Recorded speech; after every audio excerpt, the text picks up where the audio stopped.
Speaking of which, it's 9 o'clock. So I'm going to call the meeting to order. First item of business is adoption of the agenda. I have moved by Katie Davies, seconded by Ron Forbes, that the agenda be adopted as printed and circulated. Okay. Paul? In the minutes, it mentions that if council has any questions regarding the budget, and since I missed the last meeting, I do have a handful of questions. Can we fit them in? There's no agenda item for budget. Can we fit them in after we deal with the asset management? I'd be uncomfortable with it because it's not on the agenda and the public doesn't know we're going to do it. What's like, are they just like routine question and answer? Just some clarification. Do they need to be, like, can you get them answered by staff outside the meeting? Do they need to be asked in the meeting? Well, I think there would be some clarification for the rest of council. So that would be the reason that I would say no then, because if there's clarification for the rest of the council, then in my opinion, then that would be like advancing the business of council. If there's, you know, if it's knowledge for the rest of council, that's, to me, that verges into debate. You know, are we advancing the business? So I would suggest no. If they're regular questions and answers or clarification, I would suggest ask them to staff and get the answers. If it's stuff that council needs to hear, I would suggest that would be the next meeting, which I think 2021 capital budget comes back at the next meeting, correct? Okay, if it's a problem, I'll just let it go. I mean, that's my view on it. It's always, you know, council can always overrule me if you want to add the item, or you can move an amendment to this motion to have it added and council votes on it. So that's my opinion as chair, but it is up to council. It's your meeting. Okay, I would like to make an amendment to the agenda that we have a brief discussion on the 2021 capital budget. Do you have a seconder? Ron? Do you want to? No, I missed the last meeting. I was following the pandemic protocols of not showing up when I didn't feel well, so I do have some questions that I would like to ask. So. Anyone else before I call the vote? Yeah, I'd just say I think this is a reasonable request from Paul, and we got to be flexible when we're dealing with this COVID. You know, staying home when any other time you probably would have came to the council meeting. So I don't see any problem with just getting a few questions. We're not going into a full-scale debate here. We're getting some answers, and the answers will be on record.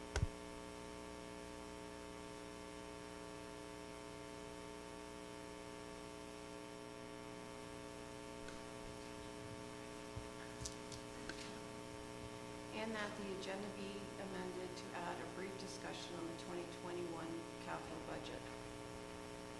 Good. Anyone else? Katie? Maybe just a reminder that we do have the remote participation now available to us, that if, as we go through COVID, it is quite easy to then not be permitted to enter the meeting, that this could be happening every meeting, and on every agenda there's going to be something that I'm sure any of us would want to comment on. I'm just hesitant that if we miss a meeting and then we want to add going back to items that were on the previous agenda, that we could run into some problems that way. Anyone else? Can you just read it again, Donna? And I'll call the question.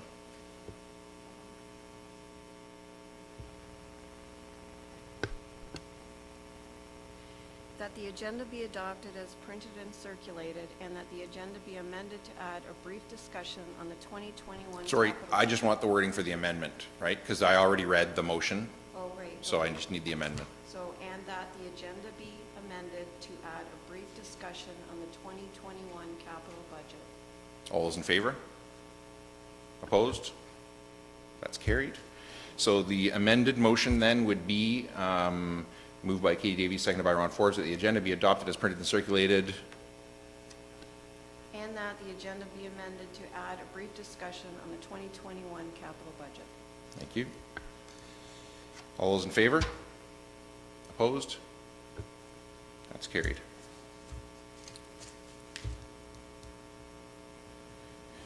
And are there any declarations of pecuniary interest or the general nature thereof? Seeing none. Minutes. Moved by Katie Davies, seconded by Ron Forbes, that the minutes from the November 18th, 2020 council meeting be adopted as printed and circulated. Any issues with minutes? All those in favor? Opposed? That is carried.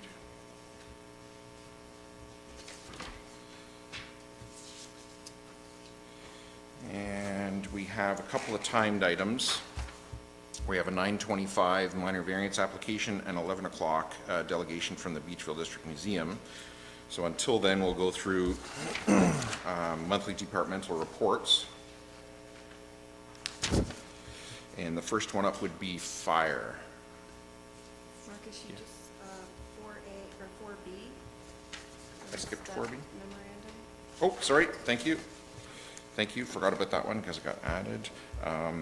4B Memorandum 2020-148 from the Chief Administrative Officer regarding Thames Springs West Subdivision street naming under business arising out of the minutes. And I do not have a motion for this one. So, Don, did you want to speak to that one before I ask for questions from council? No, I'll just let that open for council questions. Okay. Council, questions? Katie? So this item was on our previous agenda, and I asked to defer it in waiting to see if we had any other submissions come back, and also to allow for council, the remainder of council to come up with any ideas that they'd like to bring forward.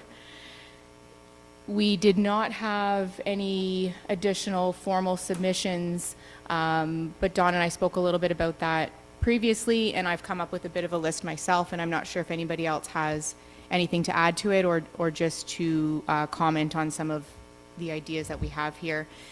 One other thing that I want to keep in mind is that there's 4 streets here that need naming, but there will be additional streets in the Cold Springs development area, as well as in Embro. So some of the names that I think would not be best suited for these particular 4, I've still brought forward because I think they're good contenders, and maybe if we agree to that, then we can sort of set them aside for future use.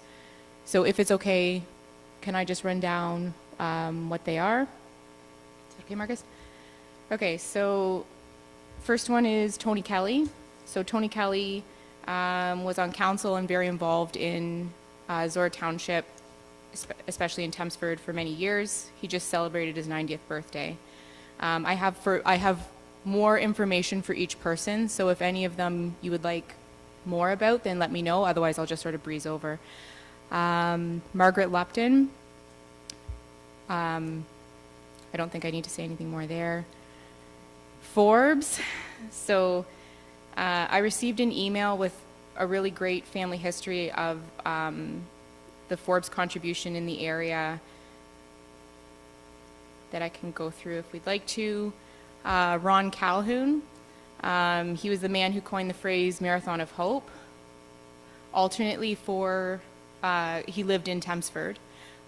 He was instrumental with the Terry Fox Marathon of Hope, and he also did a lot of work with Canadian Cancer Society, helped with the John Davison journey across his wheelchair trek across Ontario, and then Jesse's Journey.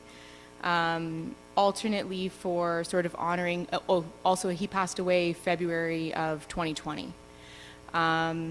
Alternately, in honor of him, some other ideas would be to call it Marathon, a street named Marathon or Hope. The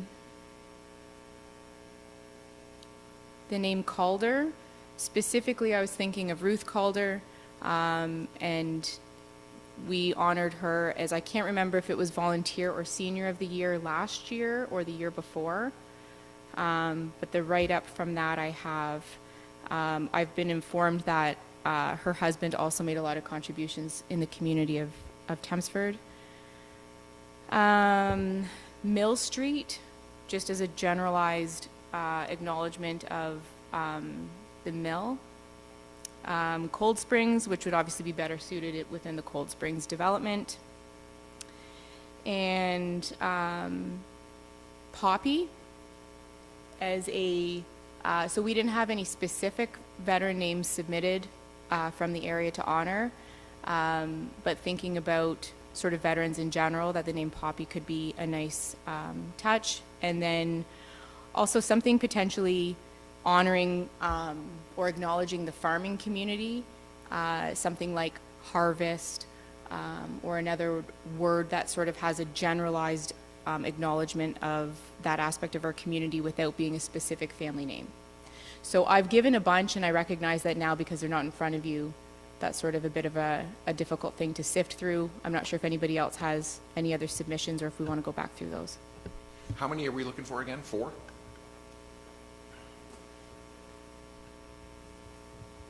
So I don't have any suggestions, but just a comment. I'm really glad that we're looking at names that have local significance. There's too many subdivisions that have tree names and bird names and whatnot. But my question is there any concern about naming streets after people? In the last few years, we've seen a lot of feedback about how streets and buildings and whatnot, where people did something that is now no longer socially acceptable. And those names you gave, I don't expect we're going to find any dirt on any of those people. But I just wondered, as part of the process, is there any concern about naming things, given what the climate is these days? Everybody's looking at me. I have actually, I think it's great that you brought this up, because this is a topic of the day, right? In various different ways, in various different communities, about various different people and situations. And I have actually thought a lot about this over the last, like 6 months or so, frankly. And like my personal view is no, I don't think there should be concern over it. I think we're all imperfect. I think when you name a street after someone, when you put up a statue of them, it is not because of who they are entirely as a person. It's because of a particular contribution or achievement that they had. I think some of the names that are listed here have certainly made excellent contributions to our community and are perfectly worthy of being respected and honored by having a street named after them. Were they perfect? No, neither am I. There's things that people today would say they disagree with every one of them and me, and I don't think that we should say that we're not going to name things after people because they were imperfect. By that logic, we can't name them after everyone. I think if it turns out that Margaret owned a slave, then we can put a plaque up beside it later on, you know, and I think Margaret would be the first one to say so. So I'm frankly not concerned about it. I think these people have made a positive contribution to our community, and it's entirely appropriate. And if somebody in 50 years thinks that's different, then that's for them to decide then, and they can decide that and do what they want with it. That's my view.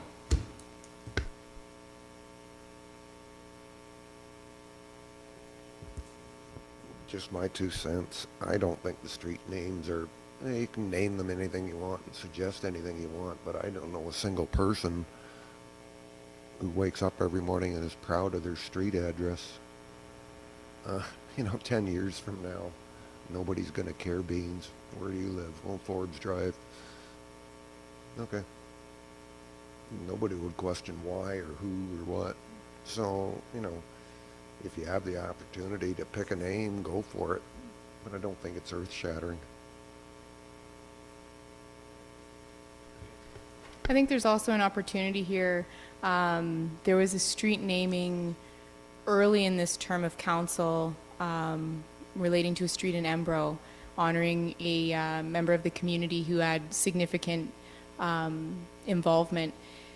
And part of the discussion that I had after that meeting was, how is this documented and how is it then accessible to residents, not only right now in agenda minutes, but moving forward. And one of the things that I was thinking about when sort of looking at these names and what would be a good contender, to me, this is such an excellent research project for an elementary school child in the community, learning, going through their curriculum with local content. And if they're able to, learn about research by researching their street name, and they're learning about these people who are members of their community who did really great things, then I think there's so many layers to the benefit of that type of thing. So, I said Margaret Lupton because this was an opportunity for me to put together some names that I think would be ideal for street names. I think Margaret Lupton Lane would be beautiful, but better suited for Embro. But I brought it up to this conversation because I think it's so important that at some point in the future, whether it's next year or 20 years down the road, that as a community, but especially as children of this community, that we know that there is a woman who served on Zorra Township Council for 27 years in rural Ontario, at a time where that was not the norm. And, what other discussions is that going to then lead into? So I know that there is some documentation. I can't remember if it was at the county or through Zorra Township on our website about our street names and sort of starting to tabulate this. And maybe in the future we can look at, recording some of the history of our existing street names so that we have a more fulsome kind of capture of why we've named them what they are. But yeah, with Lupton, I thought that would be better suited for Embro, and personally I think Forbes, Mill Street, and Cold Springs would all be better suited for the Cold Springs development. Mill Street because of the connection with the river, Cold Springs is obvious, and then Forbes for several reasons. One, because part of the write-up that I got about the Forbes contributions have to do specifically with that property, and there might be some other benefits to holding off on that one for now. Couple things. As far to address Paul's comment earlier about the naming after people, I think everybody throughout history has always done their best with their best social conscience of the day. That just changes through history. So I don't have any issues with any of that. And I do think Tempsford's already got precedent started with naming streets after former landowners in the area. Oliver, McCarty, Sloan, Linda Lane, all of that is all previous families in the area. And to go back to Katie's statement about a school project, all they got to do is look through the history books. We got Wallace and Embro. There's lots of names that are common throughout history of Zorra Township that I think are worthy. I'm surprised Katie's got such a short list. In fact, it should have been longer. Yeah. Anyone else? Paul? Just to wrap it up, I agree with everything that everybody has said, and I have no issue with any of those names or naming it after people. I just thought, considering what's gone on in other communities in the last few years and across the country, that it was worth the discussion. I appreciate the discussion, so thank you. And I want to thank you again for it, because people should know that we at least discussed that it was a consideration, and part of whatever 4 we settle on, that was part of the consideration of it, absolutely. So we do need to get down to 4 though. So if I understand the original list that you read, and then the ones that you felt would be more appropriate to Embro, I think what we're left with is Kelly, Calhoun, Calder, and Poppy. But somebody's going to have to write a motion to say what 4 in particular. But if I understood what everybody was saying, that was the 4 that I think I was left with. The only additional one, and it wasn't really something specific, but if there was a general word, in the way that I said Poppy sort of as a nod to veterans without honoring a specific veteran, something, a general term to honor the farming community, like harvest or something to that effect. So I'm not sure kind of how creative minded we are on the fly, but if there's anything that someone's thinking of now that needs to be thrown in, great. And Ron, if there's any names that you want to add to it, and that's part of why I deferred it to this meeting, is so that people who have better understanding of the knowledge of the area, if there's other names, let's absolutely put them in to consider for this one, or even to put them in to have them set aside for later. I wonder if an agricultural name might be better for the Cold Springs property when it's redeveloped.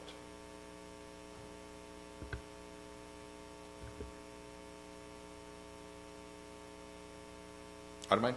It's up to you guys. Just, we need 4. So whatever those 4 are. Don't really want to belabor it anymore, but can we leave it for one more meeting? Is there an issue with that? No, there's no rush for this.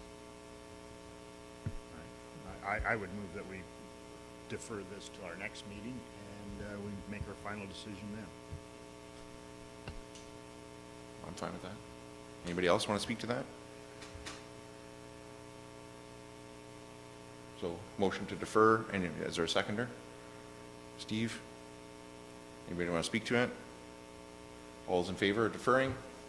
Opposed? That's carried. I don't have a thing for that, so.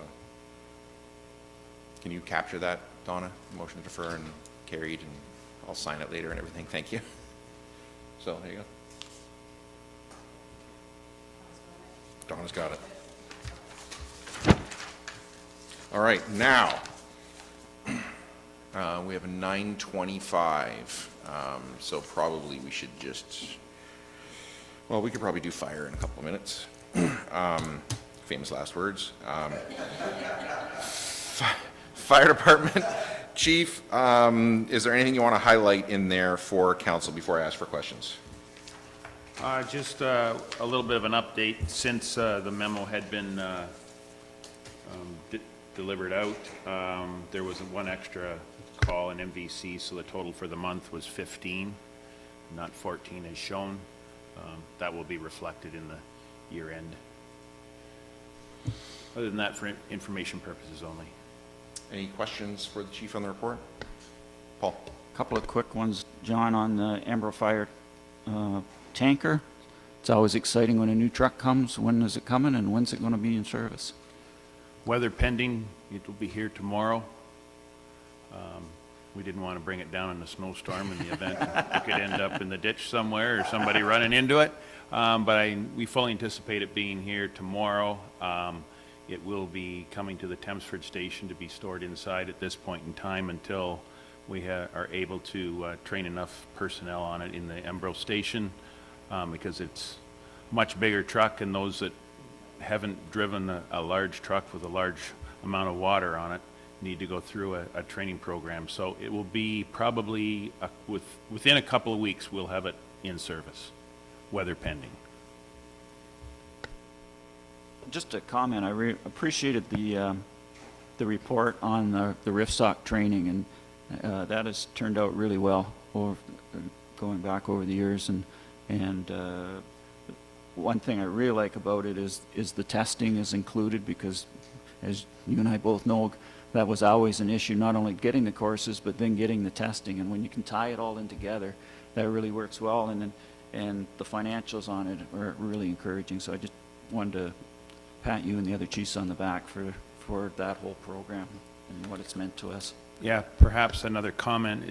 It shows how the sharing of services can work, and for that reason, one of the other things that was identified in the countywide study that was done was the sharing of services of also for an inspector, of which we are in the process of putting together a business plan, and we'll be coming to the various councils I'm hoping in 2021.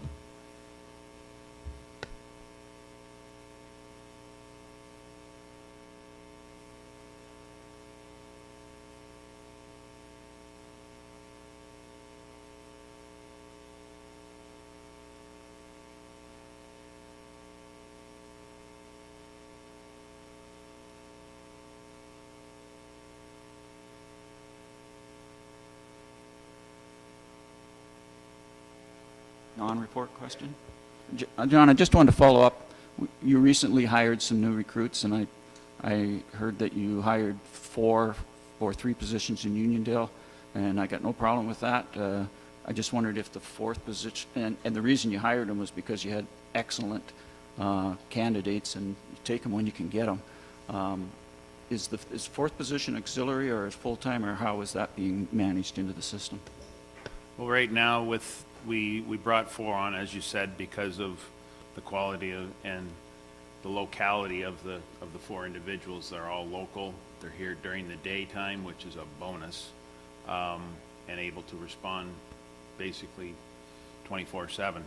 I do have a letter of retirement that will occur next year in the file, so when that occurs, then we will be back to a norm.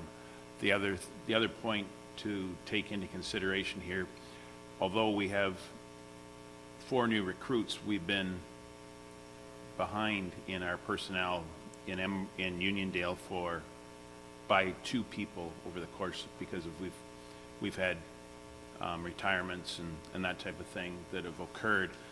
And by the time the recruits complete their training, it'll be June before they potentially would start to respond to incidents. So the impact to a budget for that extra person will be minimal at best.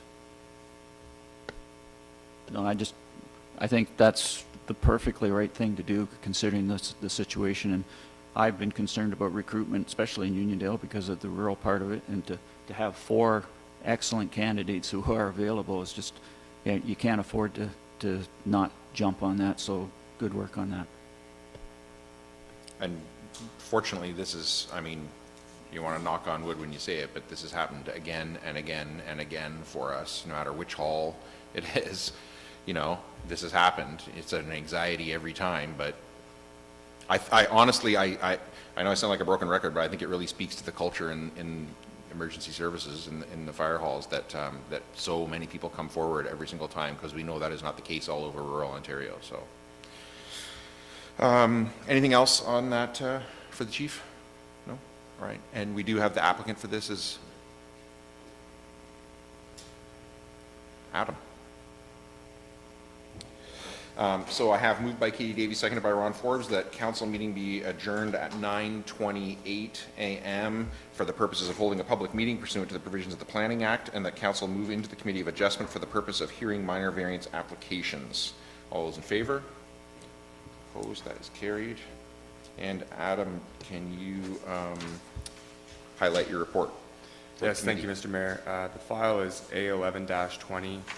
The owner and applicant is Barbara Booth and Sandra Kidd. The applicants are seeking 2 variances from the Township zoning bylaw. The first is relief from section 6.2.3, which is the number of accessory dwellings or garden suites on a lot in an A1 zone, and that's to permit a additional dwelling in an existing accessory structure. Further is relief from the general provisions of the Township zoning bylaw, and that's to permit human habitation within an accessory structure. Subject property is located at 642846 Road 64. It's in the agricultural reserve, and as mentioned, the property is currently zoned limited agricultural A1. The applicant has indicated that they require to permit a second permanent dwelling on the farm for a family member in the existing pole barn. For council's information, that barn was constructed in 2020, so all the aerial photography is from 2015, so it will not be shown on that. On this plate 3, the applicant's sketch, they have approximately sketched out the location of where that pole barn is on the property for council's information. With respect to agency comments, the township fire chief commented that the proposed dwelling inside the barn must be built to a residential standard under the building code. All other commenting agencies had no comment or concern. With respect to public consultation at the time of writing this report, no comments were received. However, I will note that yesterday staff did receive a letter from the applicant. I'm not sure if council got that note. Okay. It was stating the purpose of the business. They are intending to operate some beef and I believe some other ventures on the farm property, and that those living in this pole barn are going to be directly involved in that process. However, with the information given on the application, there was no indication on the warrant or need for this. However, perhaps the applicant, if they are available, could speak to that at a later time. With respect to intent and purpose of the official plan, the official plan does permit second permanent dwellings on a farm subject to meeting the following criteria: that the type of farm requires the need for additional residential units and in terms of needing close proximity for farm help, the size and scale of the farm operation in terms of land area and animal units warrants a need for an additional residential unit, and lastly, the number of existing dwellings on the farm cannot serve the needs of the farm operation. From a planning perspective, it's our opinion that the proposal does not meet any of those criteria outlined in the official plan. Further, with respect to intent and purpose of the zoning bylaw does allow for additional dwelling units subject to Committee of Adjustments approval. One of those factors is that it satisfies the MDS1 setback. No MDS1 concerns were present at this time. However, further, as noted in the general provisions, it does clearly state that no human habitation is to occur inside accessory buildings.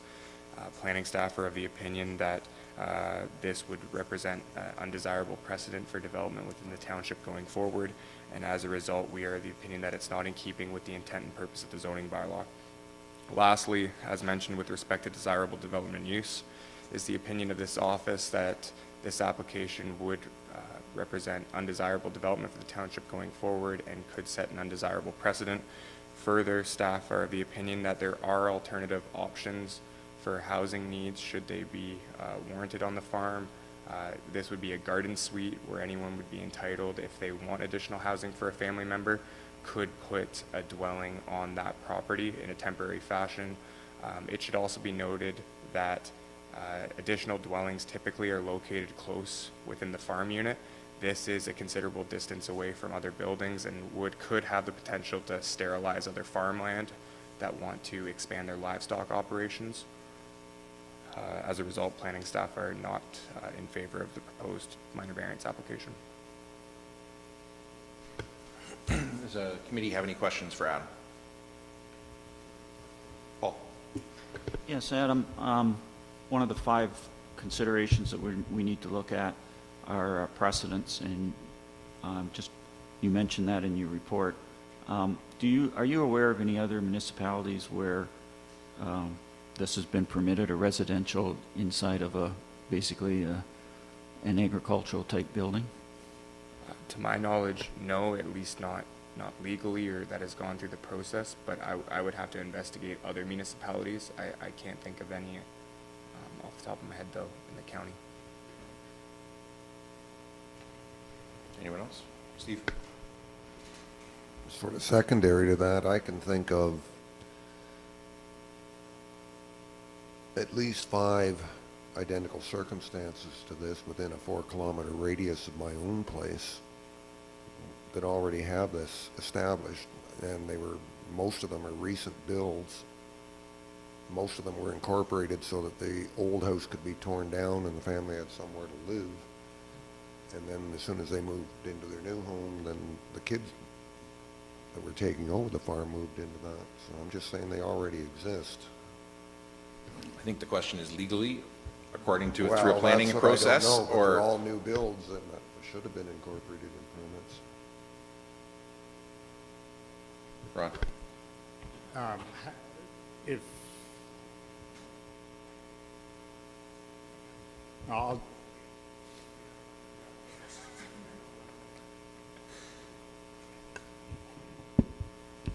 You spoke to it at the end there, Adam, about how the proximity of the pole barn and the proposed secondary residential permanent unit is from the primary residential unit on that lot. And prior to this application, I had always, in the reports, it had been mentioned about that being important because of no additional laneways and servicing. It makes sense that way. But you said that with the distance being that far and it being a residential unit, that then can pose potential sterilization of agricultural lands for neighboring properties. Can you speak a little bit more about how that works and how the MDS then becomes a larger range for the property? Absolutely, thank you. So currently on the property, assuming that the barn that's there right now, the 2020 pole barn, is a barn, the only MDS that would be on the property is the residential dwelling, kind of in the center of that woodlot. So any agricultural property would have to be set back a certain distance from that residential house. The official plan, when dealing with new accessory dwellings that are permanent, is pretty clear on wanting them to be closely contained to the existing residence on that property, for the reason of, if we were to locate a new residence on a agricultural property in a location that isn't close to that farm unit, we now have two buildings that are separated, in this case by a large distance, that are now both creating these MDS arcs as buffers for future agricultural operations to expand. So in this instance right now, the line is only to the bush, but if this does get favorable consideration and it goes through the appropriate process and becomes a residential dwelling, there will now be a new MDS arc created on the property that, depending on the type of agricultural operation neighboring, because it does differ whether or not it's cows or hogs, etc. This is another area of influence, and that's part of the undesirable precedent component that the report speaks to. Any other questions for the planner? Is the applicant on, Alicia? She is on. I'm not sure. Oh, there she is. Do you, hi, Barbara. Do you wish to speak to your application at all? Yes, I do. There's a couple of instances. One is the distance from the house. What is considered far away? I think it's only about 100 feet away from the house. I didn't think it was very far.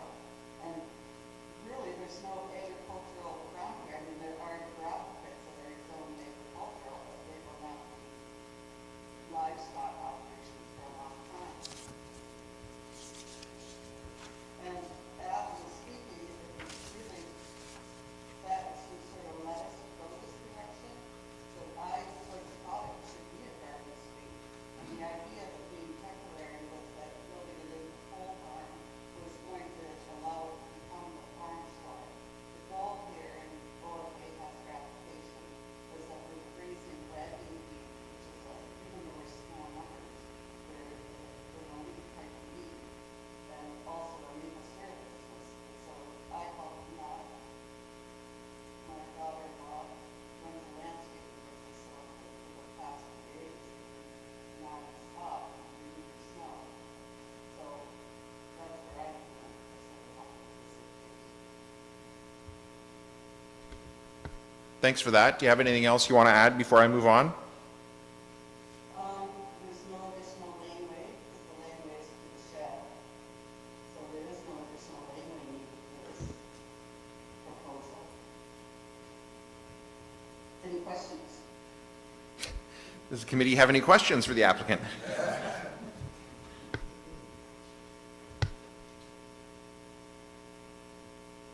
I'm not seeing any, Barbara. Is there anything else you want to add then, just before I move on? Okay. There's nobody from the public, like there's nobody here, but is there nobody online for this or anything? Okay. All right then, what I have is moved by Ron Forbes, seconded by Steve McDonald, that the Township of Zorra Committee of Adjustment approve application A11-20 submitted by Barbara Booth and Sandra Kidd for lands described as part of lots 21, concession 3, North Dorchester in the Township of Zorra to facilitate a second permanent dwelling in an existing accessory building, accessory to a farm as described in CP 2020-329 as it relates to relief from the provisions of section 6.2.3, number of accessory dwellings and garden suites per lot, to permit a second accessory single detached dwelling in an existing accessory structure on the subject lands, and relief from section 5.1.1.2, accessory uses, to permit human habitation within an existing accessory structure. Ron, as the mover, do you want to speak to that? Yes. I'll start with the report. At the beginning of the report, it talks about the general land uses in the area, and it does state that it's aggregate agriculture with accessory residential dwellings. There's actually 4 or 5 within a very short distance of this property that has a secondary residential dwelling. The MDS arc, an area of influence, and There is virtually no livestock on that road anymore. Across the road there is a gravel pit to the north that you see there in slide 2. That gravel pit is part of over 600 acres of gravel pit along that road and all the way to the back door of Tempsford. So and we're not saving a lot of agriculture by allowing one pole barn to be built. If you look at the property there, you'll see the small building on the right. The house is the next building, and then the new pole barn is to the left. There's a hedgerow there. And in the kind of left middle of that picture we're looking at is an old wayside gravel pit. So that little piece of land that we're looking at is it's suitable for buildings. It's not ever going to be part of a large agriculture, mass-producing type of farm. And then if you go to the next slide, or plate 1, I guess it was, you'll see the floodplain line is right there. The maple syrup production comes from that bush that's there. The limited pasture land, just about where it says subject property, is about all the pasture land that's there, other than a little bit down along the river. So as agriculture, preserving agriculture, this is one of those typical spots where it's a small-scale agriculture operation with other on-farm business to supplement income of those that live there. The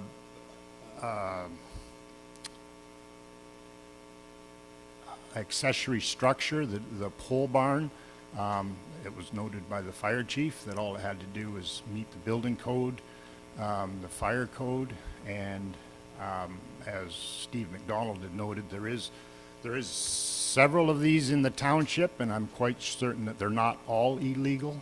I think most of them have the appropriate permits, and it is something that can be done. I was surprised that this was not considered a garden suite application, and we've been through that a number of times, that the garden suite is to be a mobile home, which the only reason I think we pick mobile homes is because they're deemed temporary. But when you build a small apartment inside a pole barn, there's really nothing more temporary than that. There's no supporting walls. Like you build your building within the building almost, and when the time comes, if somebody wants to make that a bigger pole barn or workshop or whatever it is going on inside the building, it's knock it out. It's done. It's not like we're building an actual house with supporting walls and small rooms, and then the house really has no value other than a residence going forward.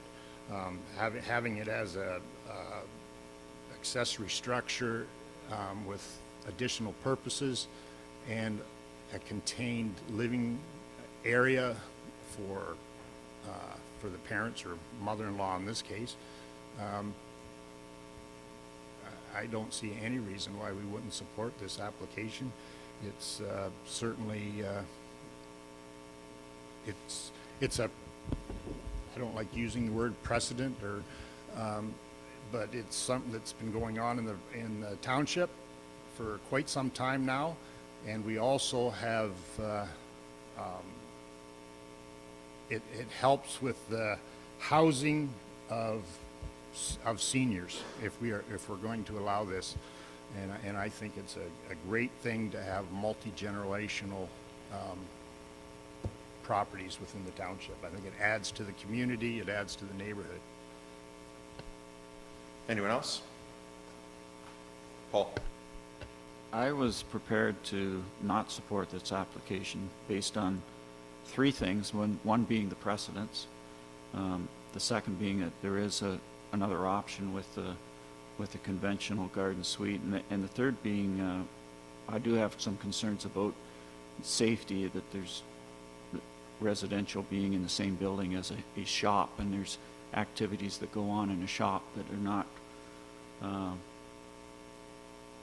that have hazards that have impact on residential. But having listened to Ron, and Ron is much more familiar with this property, and he's convinced me that this property is unique enough and that there's viable reasons that we should go forward with this, so I'll be voting to support it. Anyone else? Steve? I concur with Ron's dialogue there 100%. I think we should approve it. Katie? I still struggle with this one. For what it's worth, I won't be supporting it. It's a smaller piece of land. Ron mentioned it'll never be part of a mass-producing farm. You know, one of the measurements that we're supposed to be using is if the secondary residence is proven needed for the farm operations. This is in particular a smaller parcel with significant woodlot. And I mean, I think it's unfortunate that the discussion about what the farm use is has come up in today in discussion, but not ahead of time to really be able to, you know, further investigate that. These are the types of applications where if it was for a garden suite, a temporary structure close by to the existing residence and meeting the requirements of what, I mean, we do permit this type of development, but there's certain checks that have to be met for that to be permitted. And those checks are not met here. And I don't see this as being an application that could not meet those requirements. So it is, in my opinion, it is undesirable development precedent for Zorra, and I won't be able to support it. I'm tempted to just say ditto to what Ron said, but I think I probably owe a little bit more to that. I think this is I think the fact that this could be precedent setting, I think, is one of the reasons to support it, to be quite honest, because I think this is exactly one of those little orphan agricultural parcels that's never going to be amalgamated with another one. So it's not going to be part of a larger consolidation into a 1,000 or 2,000 acre, you know, large parcel, which so much of our you know, provincial policy statement and official plan drive us towards. I think that it is the multi-generational living that everybody's being encouraged to support and is a reality of life in the 21st century now. I think it's another one of those examples of a unique, you know, non-stereotypical, let's say, agricultural use that probably does require more labor than you would think. But frankly, who are we to judge how much labor they require? I mean, some of these operations you go by nowadays, and it's a giant dairy barn, and you imagine there must be, you know, dozens of people working there, but all kinds of it is automated, and there isn't as many people. And then you go by another one with Wagyu beef and maple syrup, and they have loads of staff. So I struggle with the requirement for people to justify exactly how much labor they need to operate these things, frankly, because I don't know that any councils or committees of adjustment are qualified to really judge that. So I think the fact that it could be precedent setting is a good thing. I think the county official plan's coming up for review this year, and I think this is exactly the kind of situation that we should be looking at to say, is this really, I mean, the reasons that Adam has outlined for us are legitimate reasons that we should be considering. But I think what we have to, I would suggest what we have to do is try and consider, are we, when we consider those factors, do we apply them appropriately? And to me, they do not apply to this property and this application. So I will be voting to support this. Anyone else on this? Mike?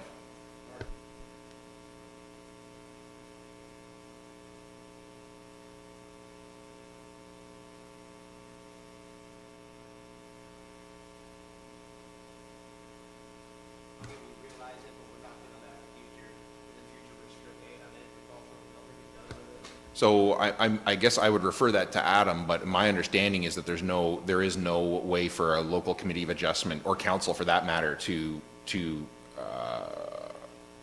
permanently alter an MDS requirement. Mr. Mayor, not to my knowledge, I believe there's some examples of it being recognized in a zoning bylaw, but not through Committee of Adjustment or a variance application. Thanks. Ron? Just to add to that, as far as MDS, we're only talking a few feet here, and we get far larger minor variances against an MDS than the 100 feet that's going to cause. Anyone else? Do you want me to read it again? Someone say no?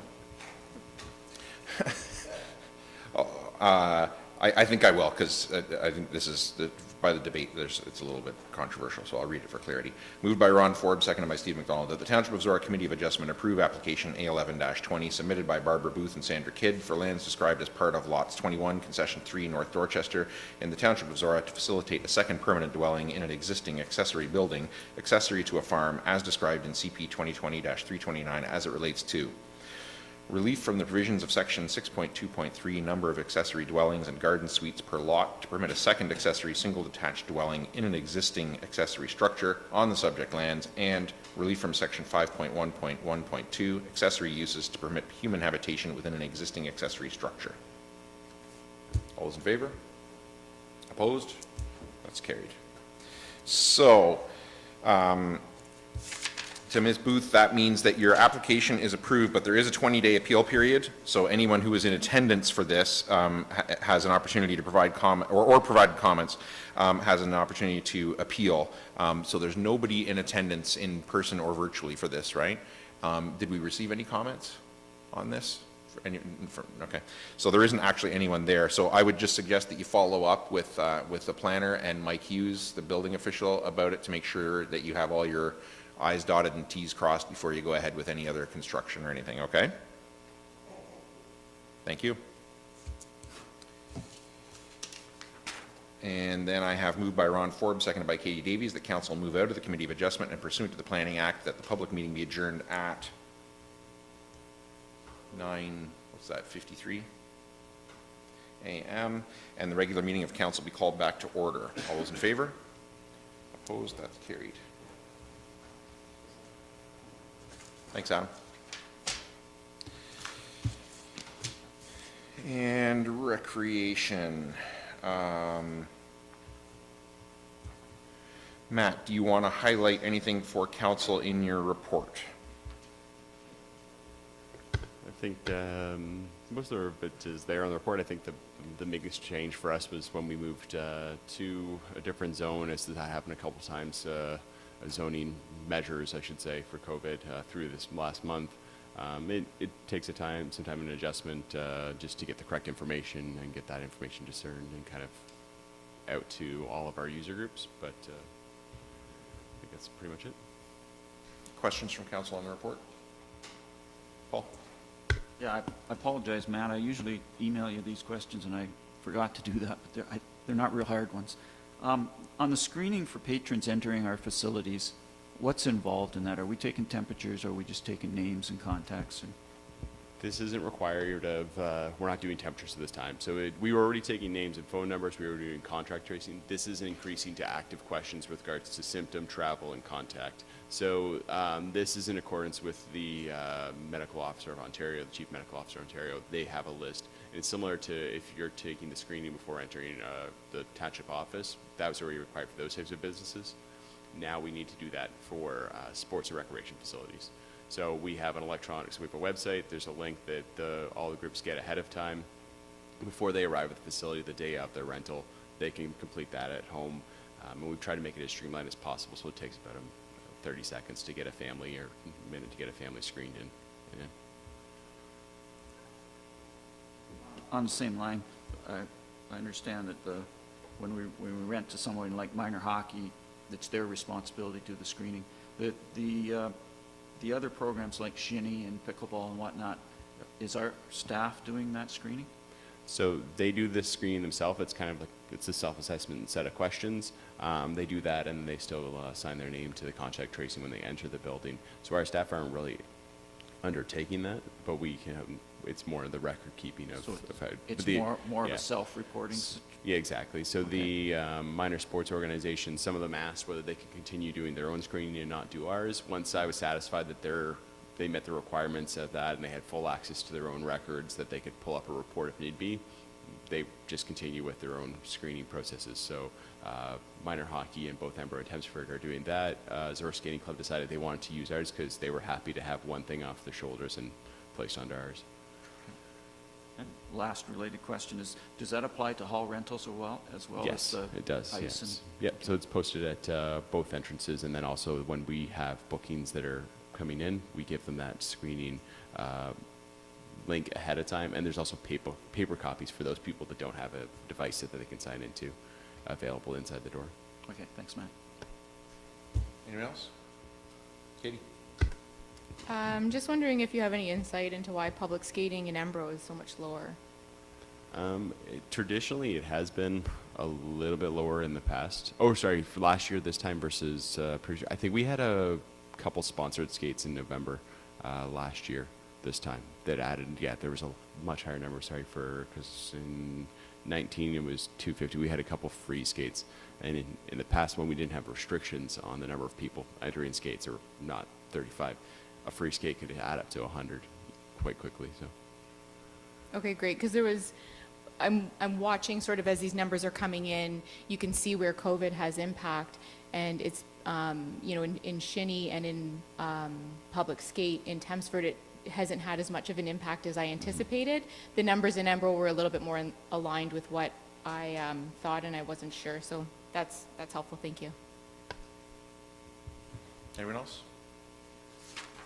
Moved by Paul Mitchell, seconded by Steve McDonald, that memorandum 2020-154 from the Director of Recreation and Facilities be received and filed for information purposes. All those in favor? Opposed? That's carried. Thanks, Matt. Building and Drainage. Mike. Is he? Oh, he was here.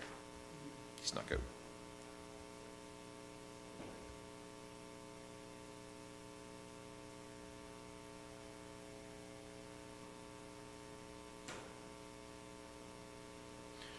Mike, is there anything you want to highlight in that report?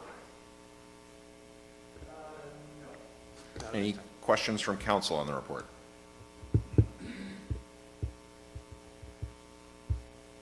Moved by Paul Mitchell, seconded by Steve McDonald, that memorandum 2020-144 from the Chief Building Official Drainage Superintendent be received and filed for information purposes only.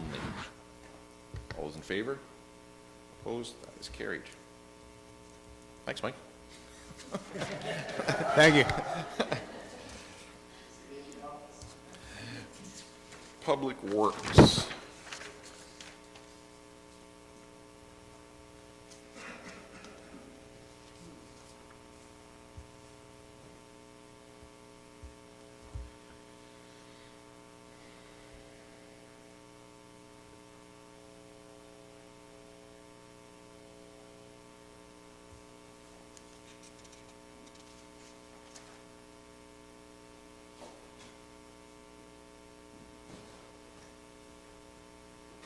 Oh, Steve's not here, is he? Oh. How long were you going to wait for me to realize that? All right. All right then, Donna, you can answer these questions. Moved by Steve McDonald, or, well, actually, before we get to that, is there anything on the off-road vehicles on municipal roadways report that you want to highlight for council before I ask them for questions? No, I think it's pretty much all there. I'm open to questions. Thank you. Questions from council?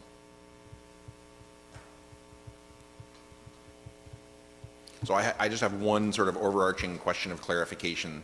I think that the report does make it clear, but for anybody following along on this, the intention of the report, as I understand it from staff, is that while the province has essentially flipped the liability from the municipality has to allow to the municipality must prohibit, the intention of the report that's before council is that it would result in no change to what is and is not allowed in the Township of Zorra.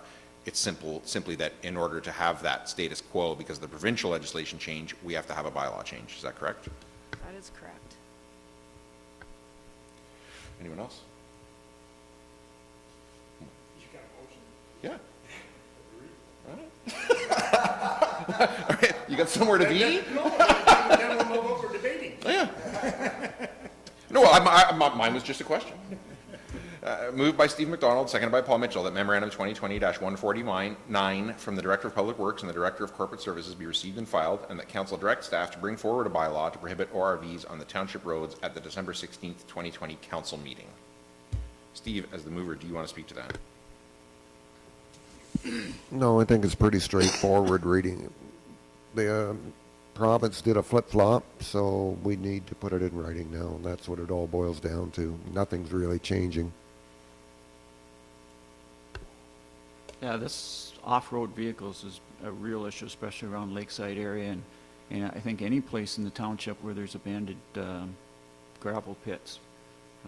Groups of people like to use them for recreation and to get from one to the other. They're roaring up and down our road. So I think this is the logical way to go. The report says there's liability issues. If we allow this on our roads, then we take responsibility that the roads are safe for the people to be using these vehicles on them, and I don't think that's a reasonable expectation.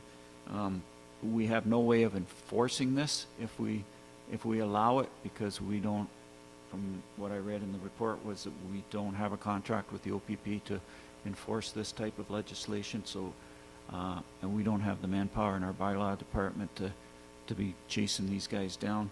And I think there's important that the rules be consistent throughout the county, so that people aren't going to free run townships to do these kind of activities. So that's why I support that we bring our legislation into line, so that we do not permit these off-road vehicles on our roads. All right. I'm going to take the other side of this issue, because I thought it was a good time for Zorra to maybe get with the times and have off-road vehicles on there. I don't see any reason why they wouldn't be.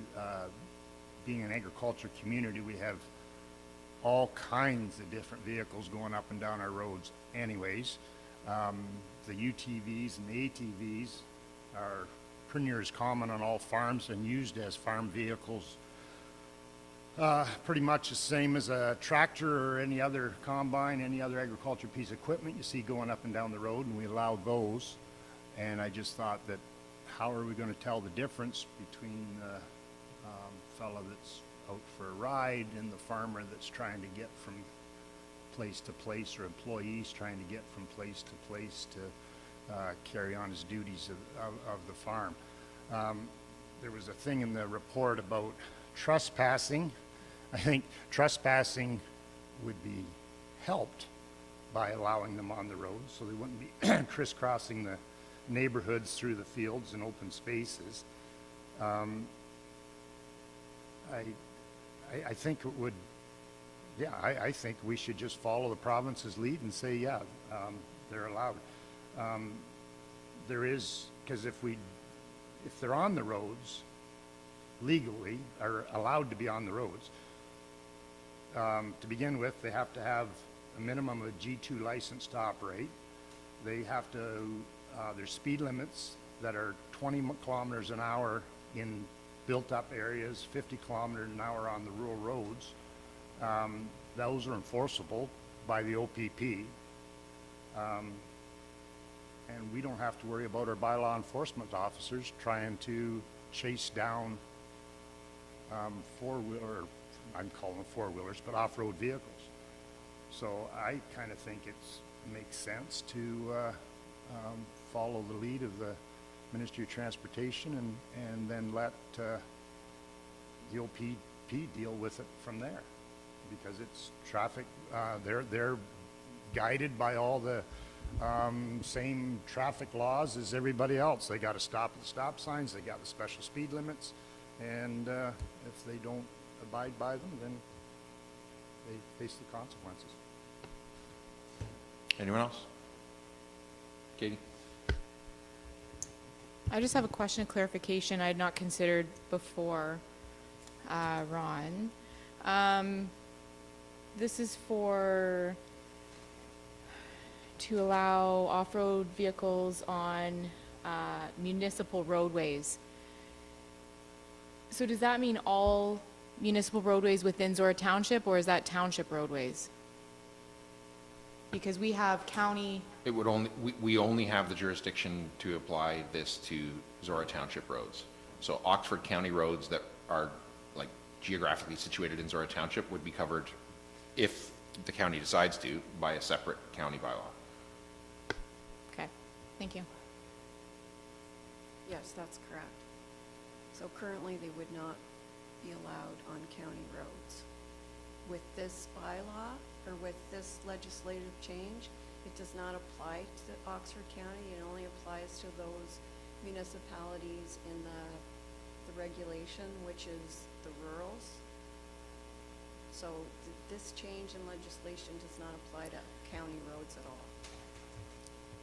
So to clarify, our county roads, because this legislation does not apply, our county roads will remain, that these vehicles are not permitted on them. So there's no requirement for the county to pass a bylaw if they're wanting to maintain their non-allowance of these. That is correct. Thank you.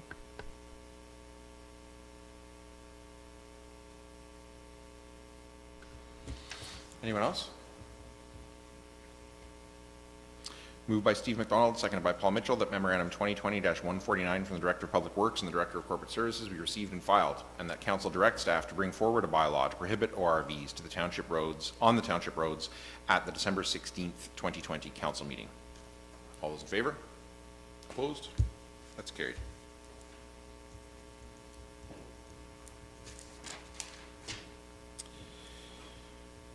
And memorandum 2020-152 from the Director of Public Works regarding monthly departmental activities. Steve's not here. I'm assuming that Dawn will be happy to field questions on winter maintenance. Any questions on, from council on the report?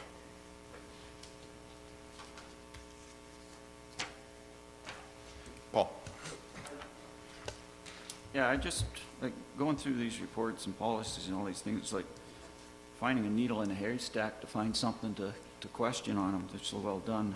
The only one I had on this was on page 35 of the asset management plan. It's under unpaved roads. It says average age of assets and category. Sorry, am I in the wrong topic here? Oh, sorry. Okay, I'm sorry. That's all right. I blanked out there for a minute. That's all right. I apologize. It's all right. We've all done it. Is there anything else on the Public Works monthly report?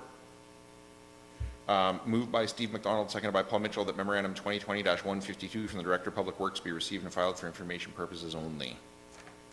All those in favor? Opposed? Is carried.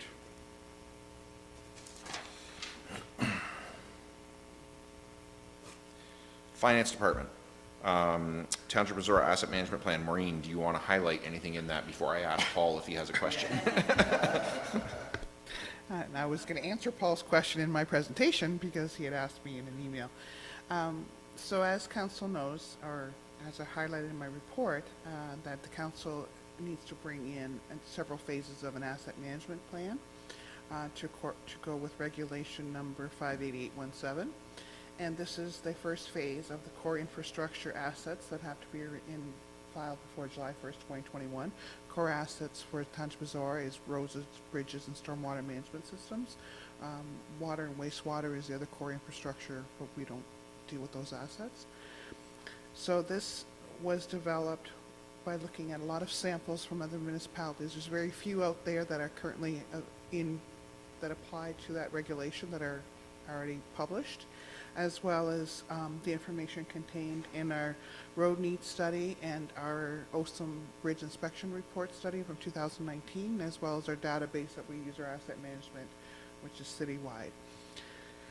So that's what I'm asking council's review and comments to that. I did receive 2 comments. One of them was from Paul with respect to a section of the wording and related to page, I believe he said 35.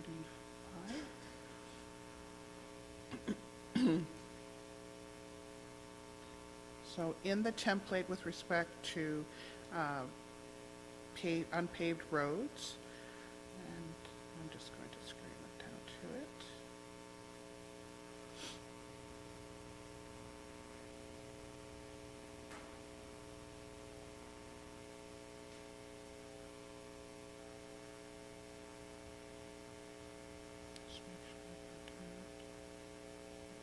unpaved roads.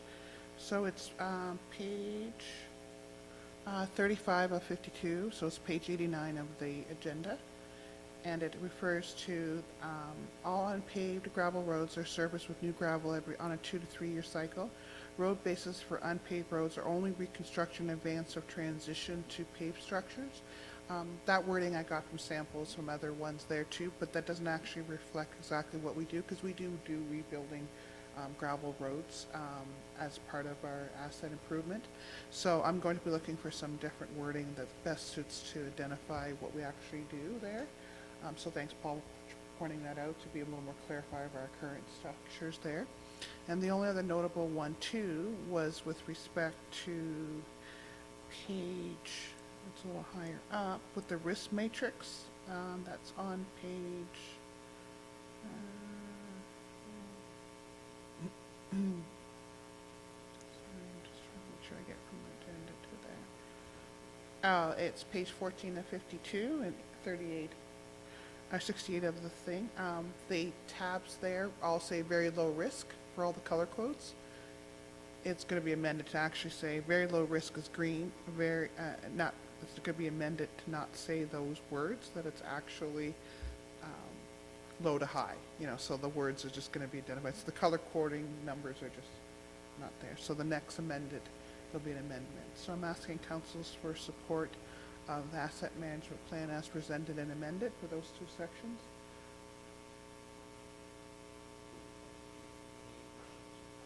I want to apologize for jumping the gun. I think it comes under category of brain fart. And the reason I asked about the wording on gravel roads is because it wasn't consistent with what we've done before. I know our mandate is that we just don't repave and re-gravel other than maintenance, but to actually make these roads better. And I also was concerned if at some point we were applying for provincial funding to do work on a gravel road, whether that would have an impact, because our asset manager said we didn't do that type of work. So I appreciate the clarification on that. Other than that, excellent report. I got nothing. Anyone else? I have one, Maureen, that we talked about briefly yesterday, but I want to make sure that I am understanding it. So this excellent asset management plan, which you know that I'm a big fan of, identifies the value of our assets and the condition of our assets, and therefore the financial obligation to maintain those assets. But the requirements, for instance, under roads of bridges and culverts of 1.481 million annually, paved 1.475 and gravel 1.375, that's not currently reflected in our 5-year capital budget, though, is it? Sorry, it's not fully reflected in our current 5-year capital budget, correct? Correct. And I think what we were discussing with yesterday, and stuff that needs to be revisited, is that the asset management plan identifies your full cost recovery, your full needs in some areas. And we looked at our road needs study and our bridge inspection report and stuff to compile this information. So we're dealing with the similar data sets that we're using in our 5-year capital budget. So the projects identified, the improvements that need to be done are looked at. On a budget side of the point, we also look at what can we afford to do over the period of time. When all the asset management plan is updated with all the asset categories, I think you do need to revisit your capital levy dollars that you've been looking from other sources, levy dollars and stuff, and are you targeting and meeting your full requirements of your asset management plans with respect to where's the shortfall, and then what's your strategy to start identifying whether or not you need to put more aside, increase taxes over levy, change your level of services. So I think that it will be becoming a full embodied document when all the aspects are looked at over the years. That's why it takes some time to do it. We do need to do the next set of assets, which I believe the key ones is your building reports, your buildings and your fleet and stuff. And I think that we need to look at building assessment needs and building assessment condition ratings and stuff like that to actually see how good is our our buildings are in place? Are we looking at replacements? So there's more data that will do it. And then when you look at the whole amount, you'll look at how much money we've been paying in debenture payments, because those I've been using as capital improvements from previous years. What you've been putting aside and spending on your bridge and roads per year, what you've been putting on your buildings and stuff, and see, are you meeting those replacement targets? And where, if not, where's the shortfall? So it's not 100%, but I'm confident that it's providing the information that we are building our capital budgets on. That's what I was trying to key to it, to say, okay, when you get a grant application for province or federal funding, they always refer to it, is it in your asset management plan? Is it been identified as a need? And that's where I said those documents need to show that listing and those stuff, and that it is there, and that we are making every attempt to try to identify all the assets that need to be looked after and the money we need for it. So this does then identify, the state of our asset and the financial liability to maintain it that way. But the fact that it's not like that we historically we have not put the same amount of money in our 5-year capital budget to maintain them in the way that this report identifies, means that there is this does identify a gap for us that says we either have to fill that gap with money to maintain the same assets in the same way, or we have to choose to maintain different assets or the same assets in a different way in order to reconcile that gap. So there's several decision points for council in the future then to reconcile what this asset management report identifies with how we fund that asset management report then. Right, and I think when you go back to the very hard page of the, just a second, where it shows the mapping of bringing in your, just bear with me for a second, I'm going to refer to that as well. Page 4, and the requirements of the asset management plan going forward, and that's when I show you the targets to meet those. Alicia, go down one. No, go up one, I'm sorry. It's the next one, go up. It's actually page 4, 52, 58. It's a precursor. Right there. So this is where you look at your proposed level of service over the next 10 years, your updated analysis, your life cycle management, your financial strategies, and addressing shortfalls. So that's the next phase, where exactly what you're talking about is you're starting to get a wholesome report. You start looking at your future service levels, and I think that's when you start getting it is, what is our level of service we're providing? Are we maintaining it? Do we want, how much money do we retain it? Are we planning on increasing the level of service? And, and not, and what's your financial needs? So that's the next cycle of analysis that will be done as well. Anyone else? Katie? You already answered this because I heard it, but there was a lot of other information, and so I want to follow up with just a specific piece. So the next, looking at this phase 1, we had some assessments done prior to this, our roads need study. So a lot of what I'm seeing in here is bringing together the resources of what we have already collected in the past year. So moving into phase 2, when we're looking at some of our other assets, will we be undertaking some of the same contracted out assessment processes for those structures? Are these things that then will have costs affiliated, and is there a plan yet for that? Because I think what my concern is that the first phase sort of seemed to come together quite nicely with some of the other work that we had done, and I don't know if that was sort of timed that way to benefit this plan. And so as we move into the next phase, what are we going to have to do, if anything, to make sure that we have this data available to then transfer over to our plan? So with respect to the roads We have right now we're looking at doing a road needs study every 5 years. So this is 2019. So we will be just maintaining the information in our citywide as far as improvements to our roads. So the conditions of those roads and the improvements and what gets replaced will just be updated in our normal operation. Bridge inspection reports are required by law to get done every 2 years, so 2019. So it's actually going to be in your 2021 budget where the inspection reports need to get done again. That data is also updated on our citywide, so I update our database with respect to the new inspection reports, the new condition ratings, the dollar numbers, like that.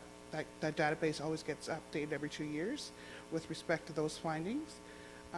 The next thing is, yes, I'm proposing in the 2021 budget to look at a bridge or building assessment. I want to talk to Don about that, just different aspects to how to go about doing building assessments and to what detail we need to do it to get the information that we're looking for. And I think that's where I haven't kind of figured out the financial dollars, but there will be some dollars associated with that. That's my recommendation. I don't believe we need that for our fleet. We kind of have an idea of what our fleet replacement is. So those are the main areas. So I think, like you said, the better your data, the better the information you have to start looking at those things. Does that answer your question?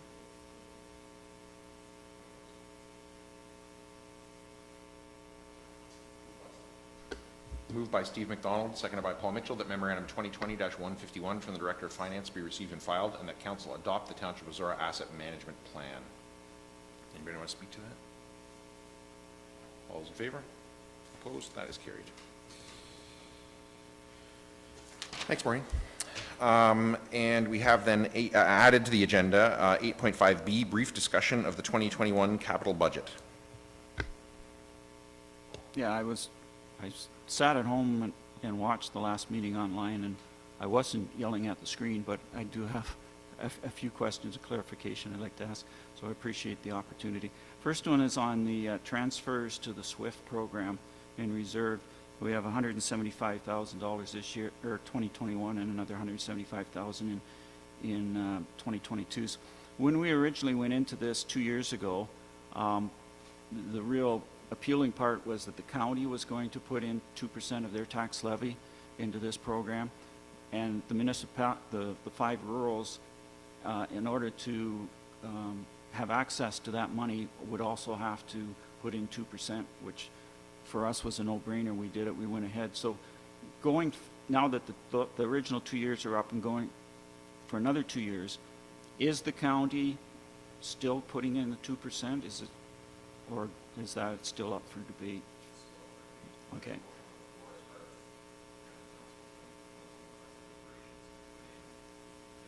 Okay, it's not decided yet. Sorry, my microphone's off. Okay. But it hasn't been decided yet. Okay. I've got no problem. It's been identified as a priority along with roads and broadband so I have no problem supporting that. I just wanted to know if we put in this money, we would have a balance of $695,000 in that account. Now, you had mentioned a couple meetings ago, Marcus, that you had a meeting to determine how that money was going to. Do we have full control over the money that's in that account now, or? So How Zorra does that- only has control over the money that we put aside. That's our share. Yeah, the That's county it. money is county money Right. to decide, Okay. which that hasn't been decided by county council yet either, how the 2% that's been put aside over the last couple of years is going to be spent. Okay, so that's kind of my follow-up question that was going to be, do we automatically get 20%, or is it, or project specific? And as you just said, that It's has to be it's determined. TBD, but there was when the money was put aside, there was no commitment as to how it would be spent or distributed other than as SWIFT Plus for fiber in the ground. So, in theory, it could go like SWIFT did, and depending on the criteria county council uses, it could be anything, any given municipality could get anything from 0 to 100%, depending on how county council decides to allocate the money, which hasn't been determined. Okay, no, that clarifies. I fully support us continuing to put into SWIFT Plus. I just was looking for some more in where it's going forward, because the original plan was for 2 years, and now it appears to be going forward. My other question is for Maureen, and it has to do with fire reserves. And it appears that we have a shortfall on the reserve. We start out with a balance of 203,000. We're going to put in 170,000, but then we're taking out 500,000, which puts us short 126,000 to pay for that Uniondale fire truck. So how if there's not enough money in the reserve, how do we pay for it out of the reserve? When council was considering their 2020 budget as well as their 2021, I take the fire vehicle reserve fleet over a longer period of time because of the amount of money and the cost associated with that. So technically what's going to happen is you're going to go in a deficit for that reserve line item, with the idea where you're going to be contributing over the next couple of years to replenish that before the next vehicle is going to be required. Right. So because they don't happen that often, and there was just a bunch of it that bundled up together. It's the dollar amount is all in the reserve. Like the dollar amount is your access to your full dollars. It's just accounting wise, it's showing that reserve is going to be in the negative for a couple of years until it's replenished. So when we come to write the check for that new fire truck, it's not all coming out of reserve at that point. That extra money's coming from somewhere else, but in the long, big picture, it is coming out of reserves. Yeah, it will come out that reserve, it will show the negative, but it's just showing all those reserves are all the township's reserves, and we just itemize them the money's all together. It's not in a designated area. It's designated for what's commitment to those types of vehicle replacements. No, it's an accounting thing, and you've been teaching me for 2 years how this works, so I'm still asking questions on it. My other, next question has to do with the debenture calculations and the decisions we're going to make in the next meeting. And we're kind of in a unique position where we've made two deadlines for ourselves. We said that we would make the final decision on awarding the ZMF contract by the end of the year. We also have decided that we would do our 5-year capital budget by the end of the year. So they're coming into one meeting where we're going to make some huge dollar decisions on not only which options we're going to take on the ZMF, but also how we're going to finance it. And then those decisions are going to have huge impact on the 5-year.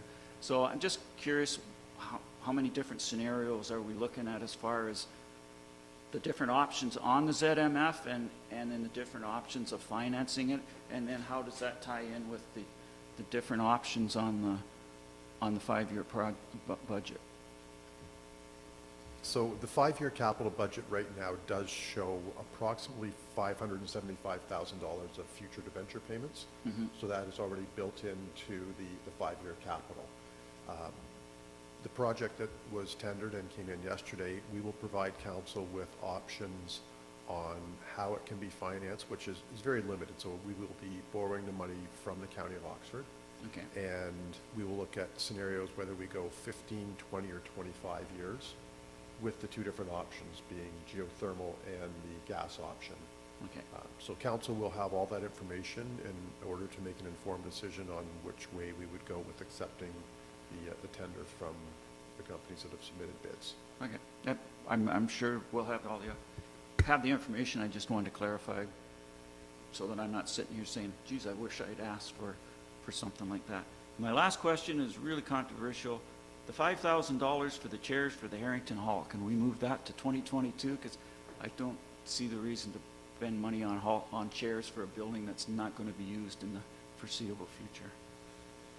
It was actually in the 2020 budget, Yeah. and it didn't get spent, so I think we moved it to the 2021 thinking it was going to, but it doesn't, if you want, I guess that would be the question of council is, if the project's not to go ahead, it just moves, it won't change the financial numbers.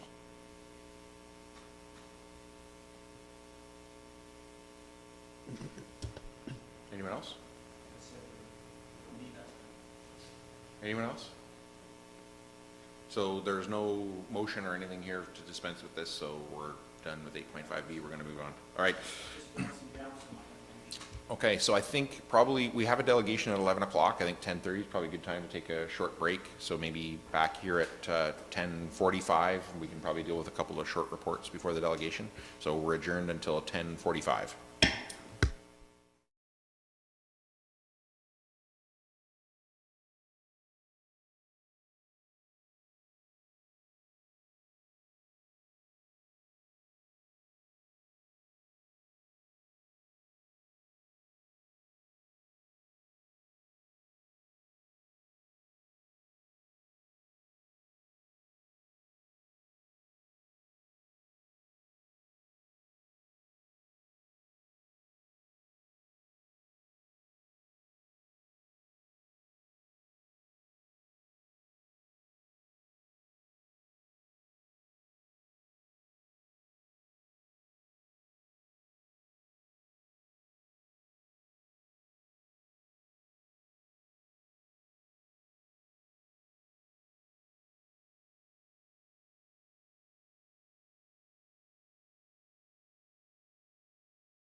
sorry. No, I think it's fairly self-explanatory. This is something that's required yearly, so I'll take any questions.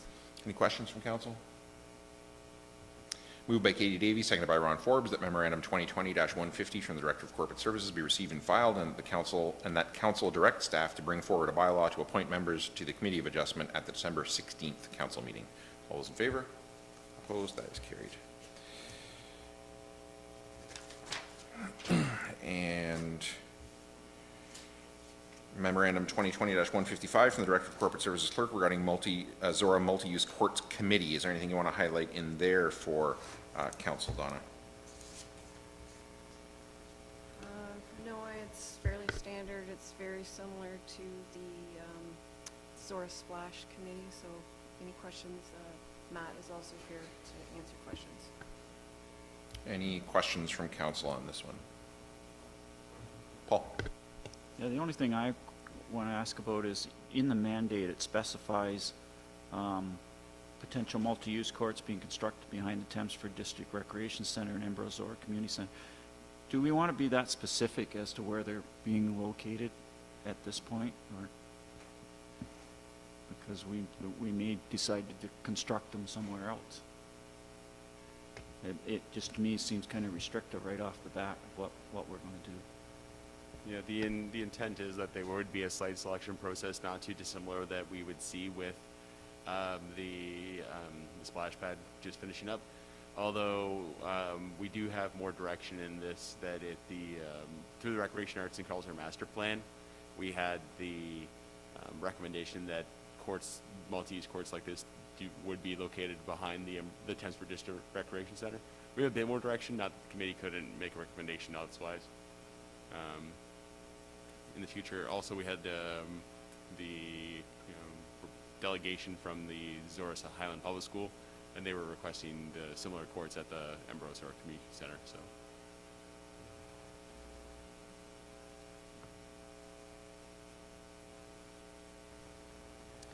And I asked you about this yesterday, but just to clarify, the scope of work that would be determined by this committee. So if it was decided that some of these courts were to be constructed and others were potentially not to be, that if there's not an interest in certain courts or certain locations, that it would not inhibit the ability for the group to proceed with part completion of what is being proposed? so once again, part of the intended work or their objective would be to develop a scope of their work and then what they want to intend to develop. That's partially why we haven't allocated this in the draft budget, because we can work with them to define what they want to construct, work with them to define what then the budget would be, and then start to look towards the fundraising goals and needs of them. Anyone else? I have moved by Steve McDonald, seconded by Paul Mitchell, that council adopt the terms of reference for the Zorra Multi-Use Courts Committee and that staff be directed to recruit members for appointment by council. Anybody want to speak to that? All those in favor? Opposed? That is carried. And correspondence requiring direction. So we have 9A through G to deal with. So I have separate resolutions for a couple of them, and then a few of them all together I think I have here.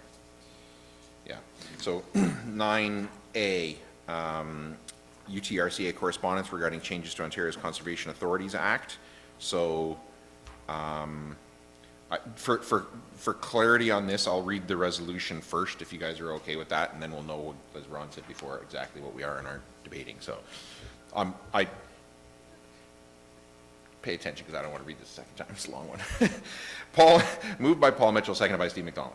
Whereas the province has introduced Bill 229, Protect, Support, and Recover from COVID-19 Act, Schedule 6, Conservation Authorities Act. Whereas the legislation introduces a number of changes and new sections that could remove and or significantly hinder the Conservation Authority's role in regulating development, permit appeal process, and engaging in review and appeal of planning applications. Therefore be it resolved that the Township of Zorra shares the concerns of the Upper Thames River Conservation Authority and Conservation Ontario regarding changes to the Conservation Authorities Act and supports the requests of these organizations, that the Province of Ontario work with conservation authorities to address their concerns by repealing and or amending changes to the Conservation Authorities Act and the Planning Act, that the Province of Ontario delay enactment of clauses affecting municipal concerns, that the Province of Ontario provide a longer transition period up to December 2022 for non-mandatory programs to enable coordination of municipal budget process, that the province respect the current Conservation Authority municipal relationships,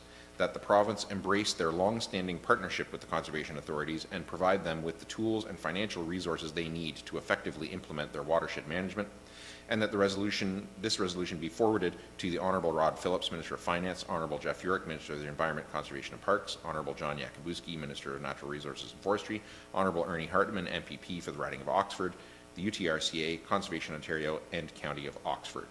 Paul, as the mover, do you want to speak to that? Yeah, just a quick review. We've talked about this before, but this started April 2019. The province cut funding to the CAs by 50%, which for Upper Thames was $189,000. In June 2019, Bill 108, the More Homes, More Choices Act, came out with substantive changes to the Conservation Act, among other things.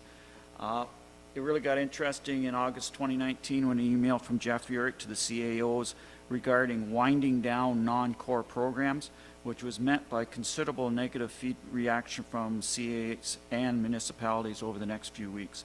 In September of that year, Zorra passed a motion in support of the Upper Thames, and there was similar support from many municipalities throughout Ontario and throughout the Upper Thames municipalities.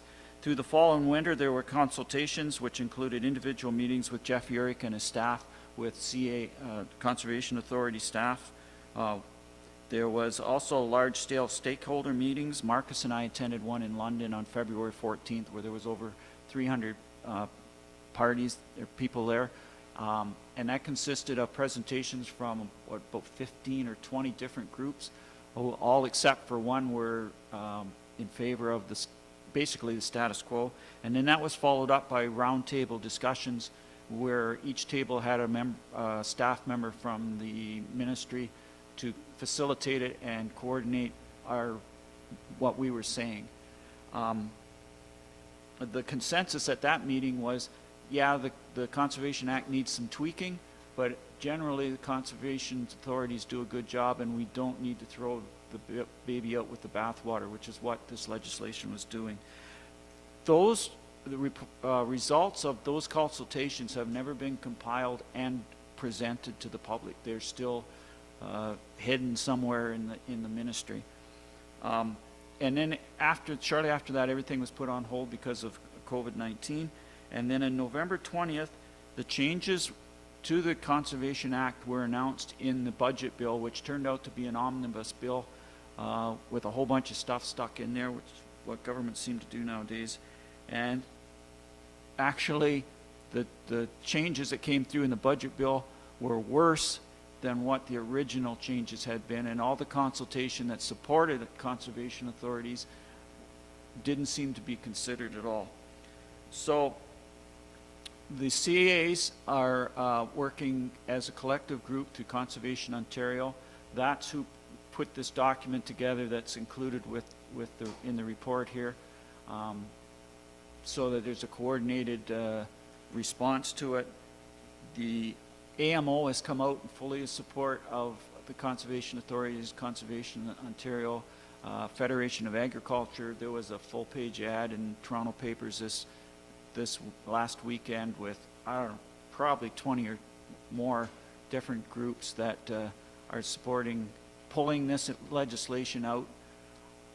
Failing that, the Conservation Ontario and Upper Thames are looking for support from municipalities because obviously the ministry is not listening to the conservation authorities, but they do believe that municipalities have some influence.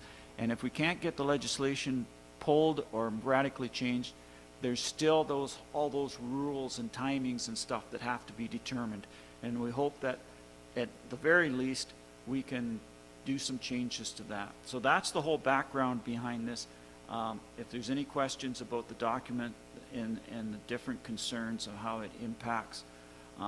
The only municipality in the Upper Thames, the two are St. Mary's and South Perth, that have supported this and have been vocal supporters of the changes all along.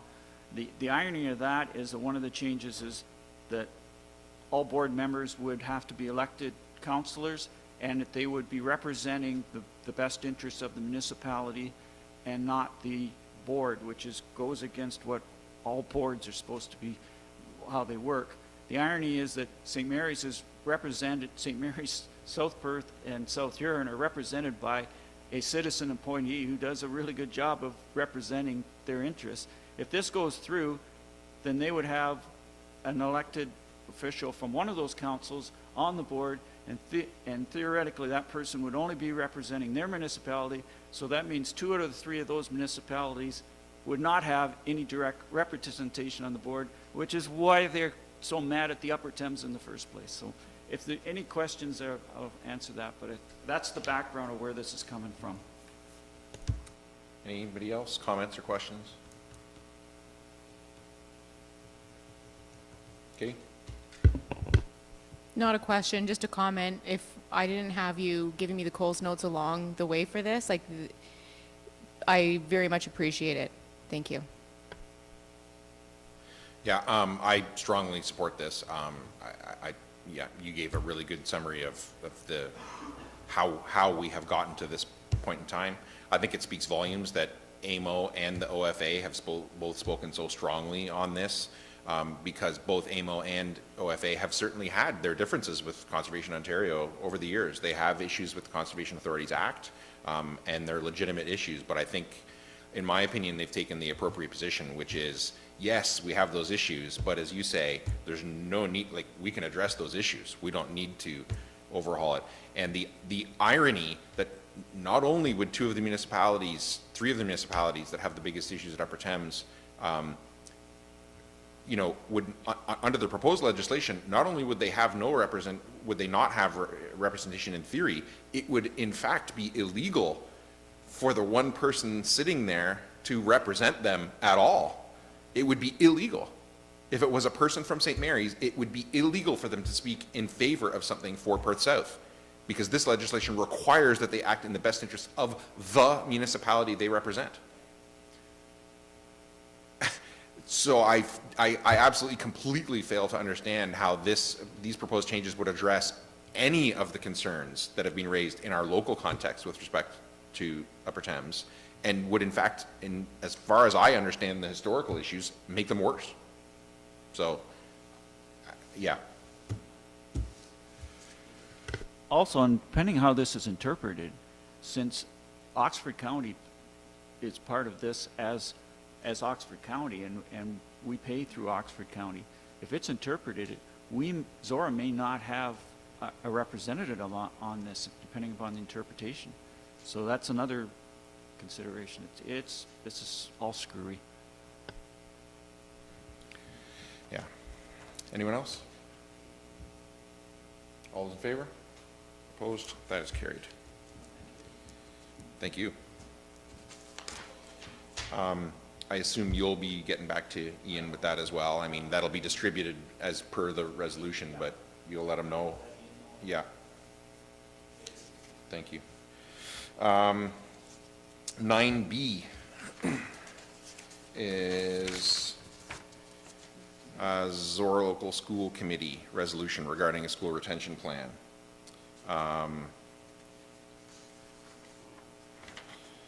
So I have moved by Katie Davies, seconded by Ron Forbes, that the resolution from the Zorra Local School Committee be received and adopted as the Zorra School Retention Plan.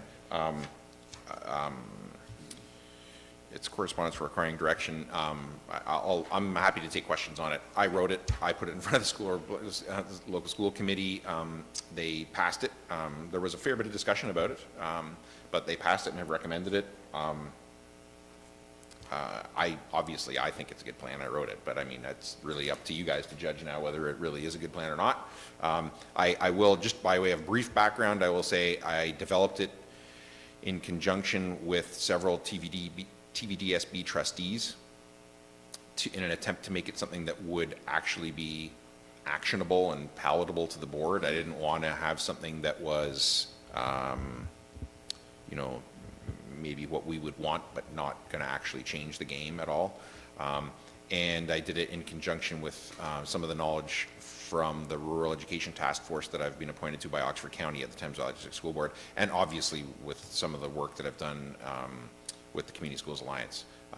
So it's an attempt to address all those issues, but in a local context. So I'll take any questions that anybody has on it.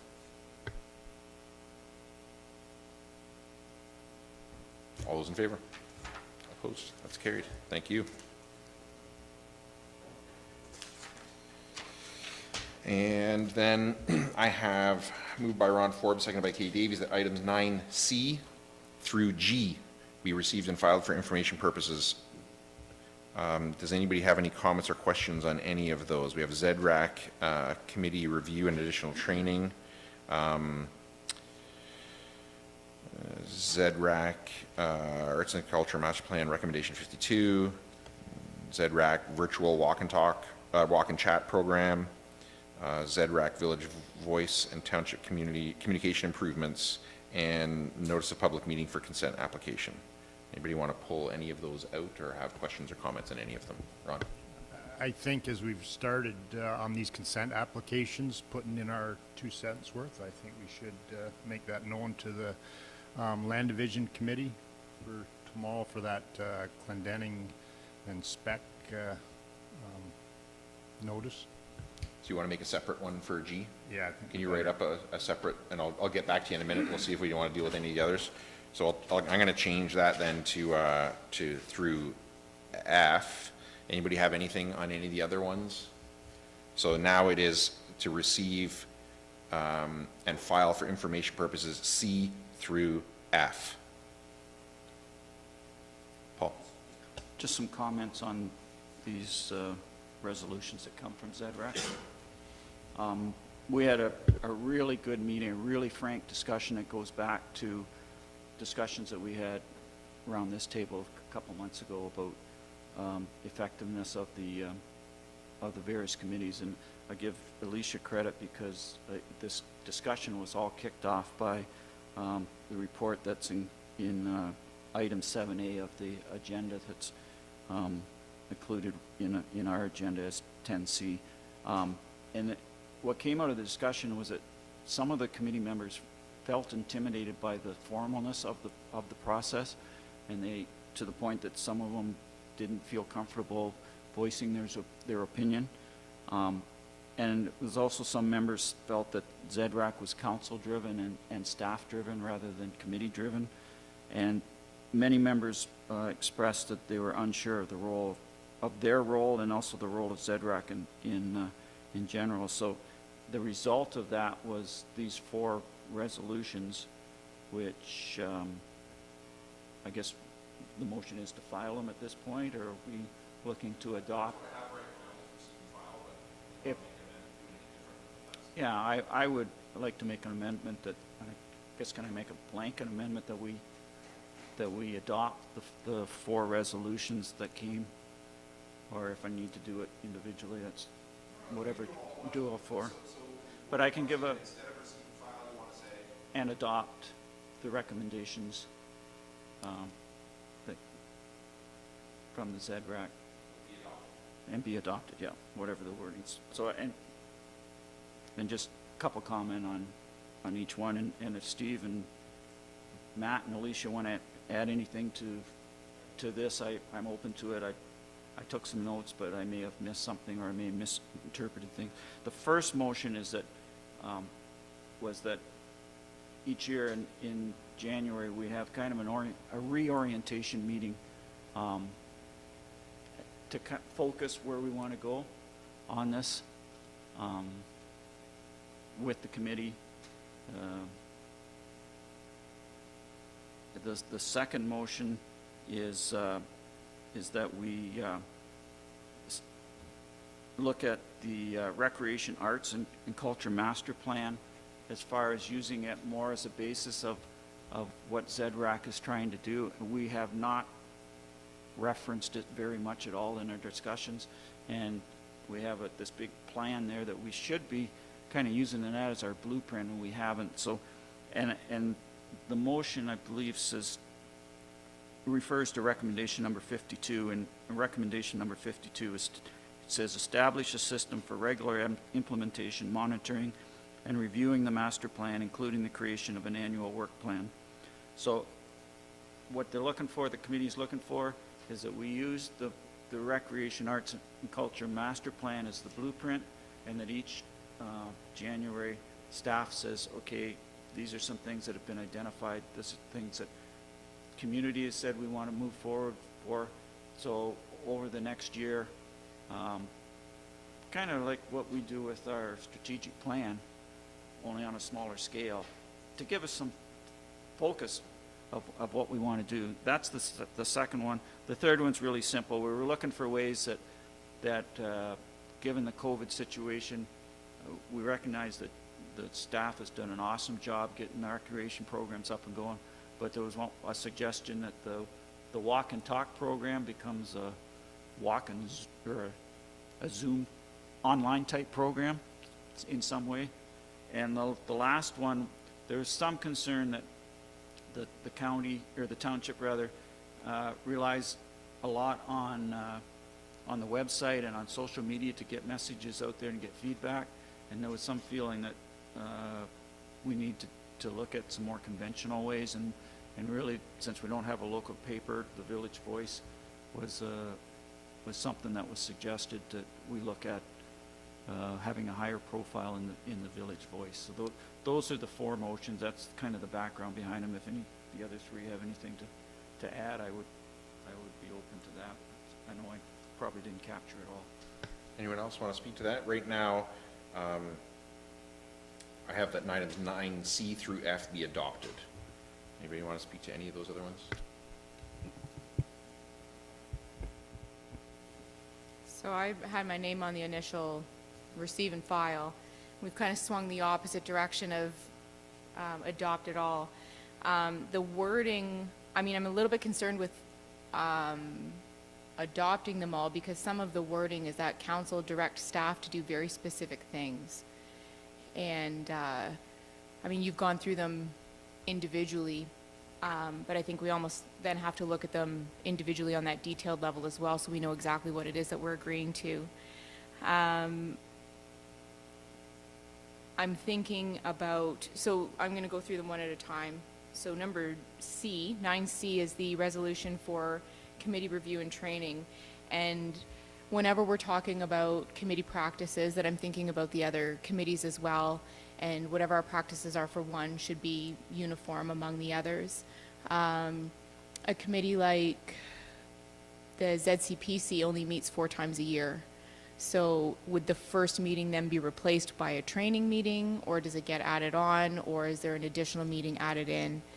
I guess my question for council is, I understand that ZRAC as well as the other committees are struggling with sort of finding how to use the meeting structure to get work done, and to also have a good sense of direction of what the committee is mandated to do, and then how to move forward with that.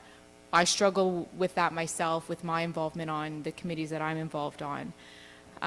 We have had this term of committees and council more resources available to us and to these committees than we've ever had in the past.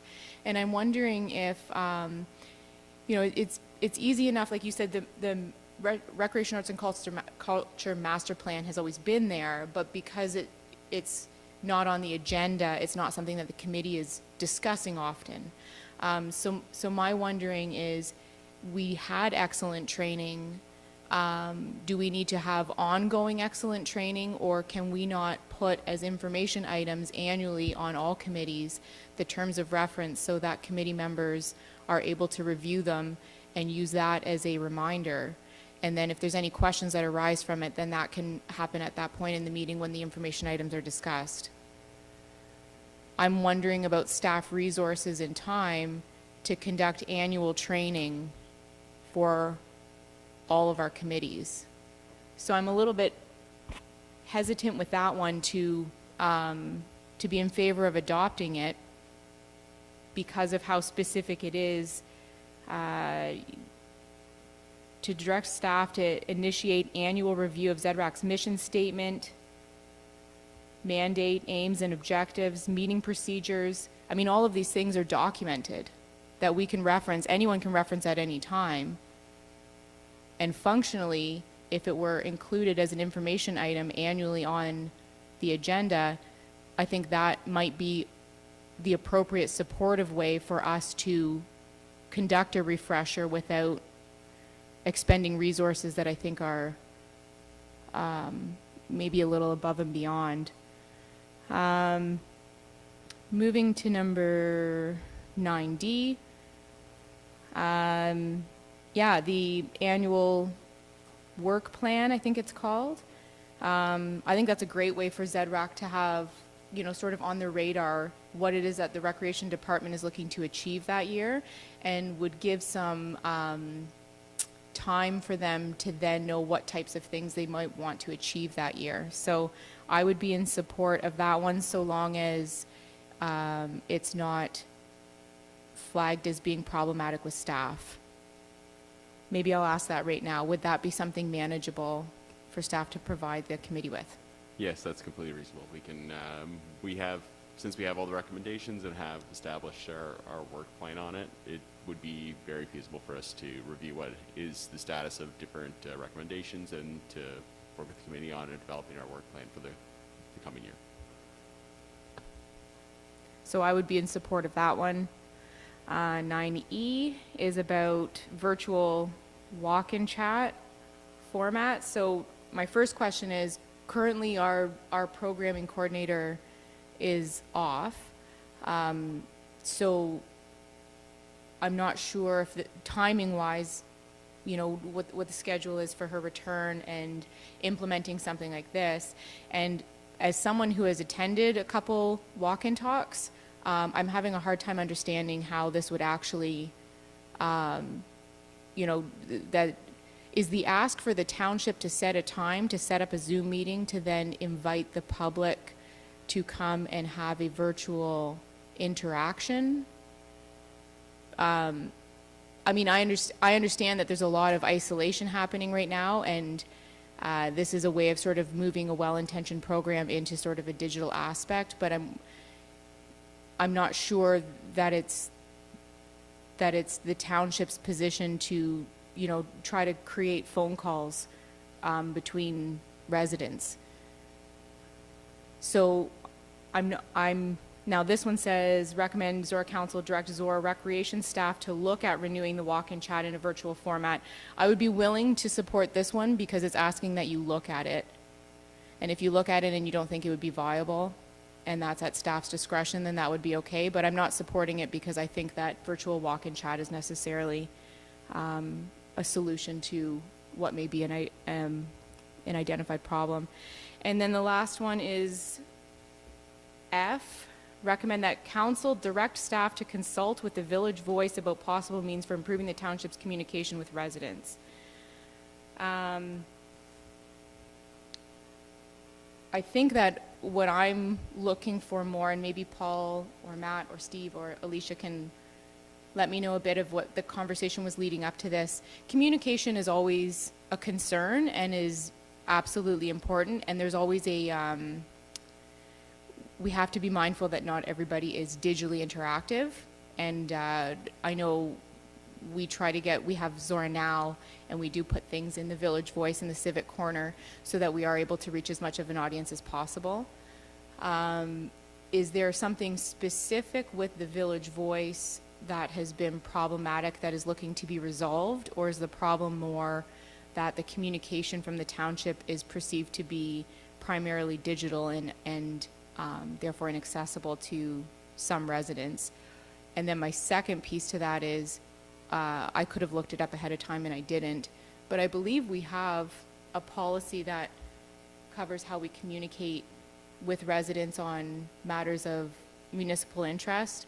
And I think what I'm looking to identify is, what has this committee identified as being a gap in our communication? I just got Zorra Now, and I've read about the different programs and the costing and things happening within recreation, but as well as reminders of bylaws and our budget process, and that's something that's mailed out to everybody. So I guess, what is it that's not being communicated effectively that we're looking to resolve with this motion?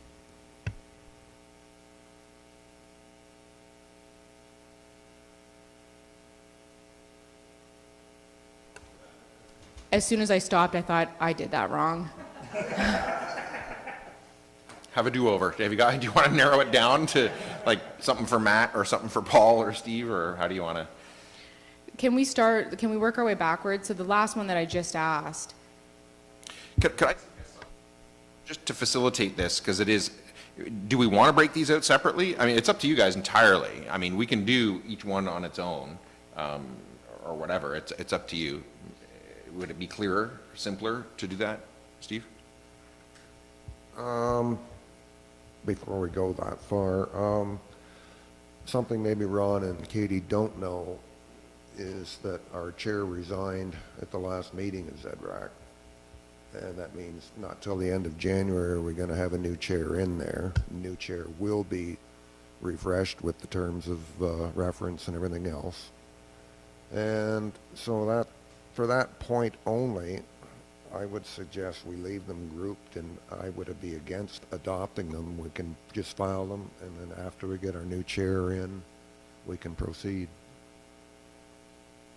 Bring them back, sort through them then. Just defer them, yeah. Well, the original motion said file, and then we changed it to adopt.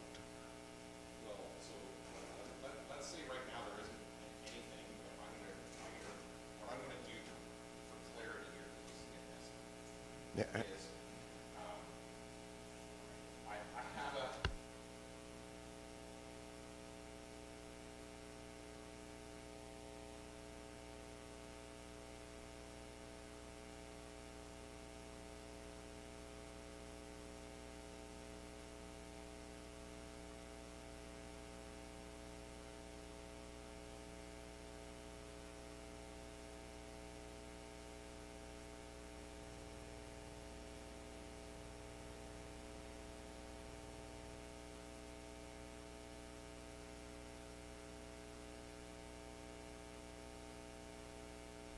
Thank you.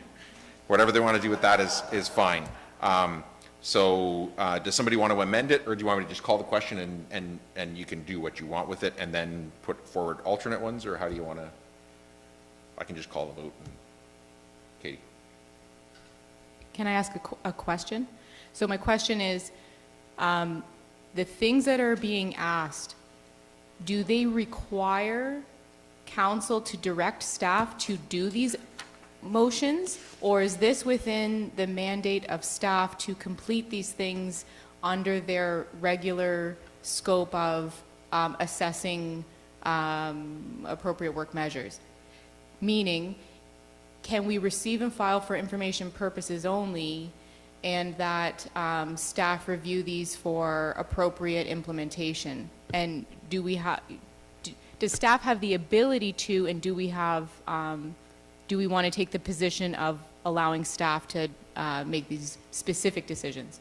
So I think certainly some of these things, I think staff would be able to just undertake on their own. But I think having received a recommendation from the committee and that it's on our agenda, requesting direction, I think we have to deal with it some way, even if it is to just receive and file. We have to dispense with it somehow. I would suggest that would be the respectful thing to do to the committee, have them having made the recommendation. But yes, some of these things I'm sure staff would be able to just do as a matter of their normal job.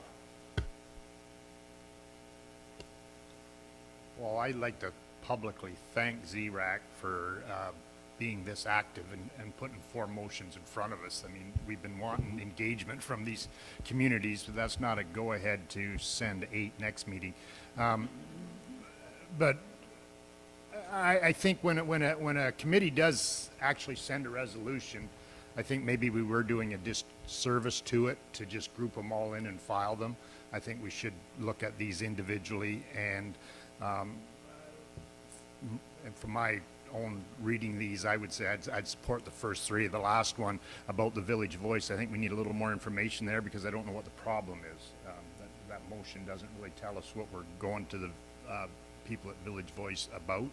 I don't know if it's a problem on their end or a problem about not enough information going to the paper or what. But I think we should we'll vote down the motion you got in front of you, deal with each one of these, because they are in the form of a resolution. And if we just slough them off, then we're not helping out our committees at all. We need to deal with the resolution that comes before us. Anyone else before I call the question? Paul? Yeah, I agree with what Ron said. We want our committees to give us some feedback.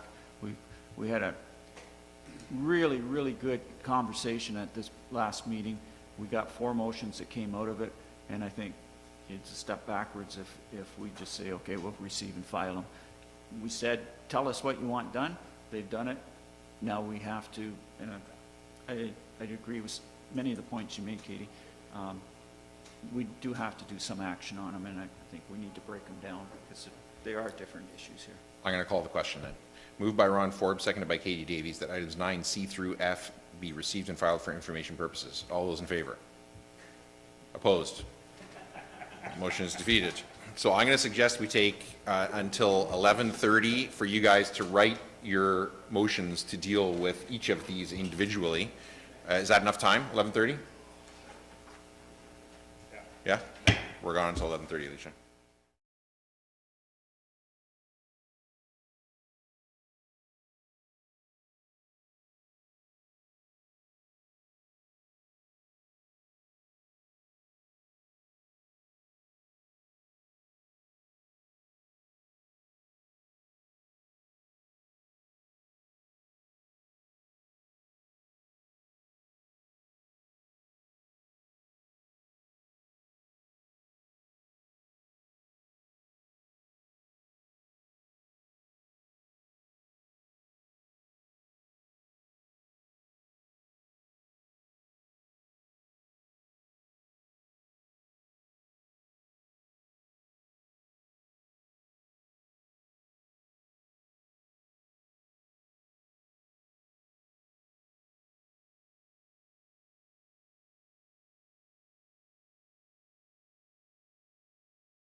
All right, so we're back from recess.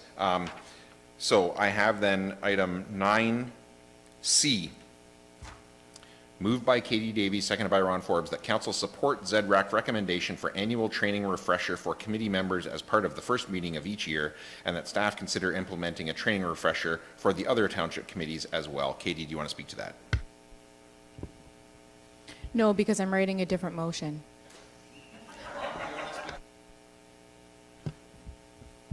I think that motion's well-written and says everything that we want it to say. Anyone else? Paul? Yeah, I support the motion. I think the intent was that we get ZRAC back on track. If we can do that with the other committees as well, but I don't think we need to do an extra meeting. We can incorporate that in our part of our regular meeting, so I support the motion. Anyone else? Yeah, I think I'm all at once sort of, frustrated and motivated by this. I'm a bit frustrated. I think the report that Alicia brought to the committee, was an accurate reflection of the discussion that had happened at council about the committees. I am slightly frustrated in that I know that our committees this term of council have got more training and more staff resources than any committees that have ever had it before. So I'm a little bit frustrated that more training is needed. At the same time, though, we ask these committees to come forward and do this work, and they're asking for help to do that work, and that's always a good thing. It's not always an easy thing to do, to say we need some help to do this, and they've done that. So I think we need to try and support it. So I think, to put together some kind of training is a good thing. All those in favor? Opposed? That is carried. All right. And now 9D. I have moved by Paul Mitchell, seconded by Steve McDonald, that ZRAC requests council to support the Recreation, Arts and Culture Recommendation 52 by directing staff to prepare the specified annual review and create a draft of the recommendation annual work plan for 2021 in advance of the 2021 draft budget, and that the resulting report is included in the January 2021 agenda package. Paul, do you want to speak to that? Yeah, I think one of the frustrations of the committee is that we didn't have a roadmap for where we were going, and this a very extensive recreation, arts, and culture master plan was developed by the last council, and I think it makes sense that at least annually we take a look at it, and we use the information and the recommendations in that report to develop a roadmap for where the committee's going over the next year. Anyone else? All those in favor? Opposed? That is carried. All right. And E. Yep. F. Moved by Ron Forbes, seconded by Katie Davies, that rec staff be contact ZRAC for clarification of Resolution 0711-2020. What are the communication improvements ZRAC is looking for, and where is the problem? Zorra or Village Voice? Ron, do you want to speak to that? Yeah, just by looking at this motion, and they're looking for improvements, but I don't know where the problem is. Is the problem with the Village Voice? Is the problem with Zorra not getting enough information to them, or they really don't identify the problem to improve? I guess is what I'm looking for with that. So a clearer recommendation from ZRAC, as opposed to just what staff heard kind of at the meeting. Yeah. Okay. Anyone else? All those in favor? Opposed? That is carried.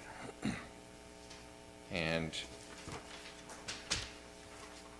G, moved by Ron Forbes, seconded by Katie Davies, that Zorra Council supports the application for consent B20-56-5.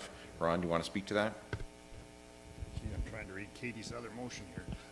Anyways, yes, that was before us not that long ago, this notice of application. I think there was a official plan amendment. Was that what this was here for recently, I believe? Yeah. So we spoke in favor of that, so there's no reason we won't speak in favor of actual land severance now that it's got to this point. Anyone else? Paul? Yeah, I agree that to be consistent with what we were in favor of before, that we should be in favor of it again. I think we've seen instances where we have spoken in favor of things, and then when they went to Oxford Land, it did make an impact. So we shouldn't assume just because it happened before that it's going to happen, and that we should put our good word in behind it. Just one other thing, I should have put it on the resolution, but that meeting is tomorrow on December 3rd, so staff will get that to the Land Division ASAP.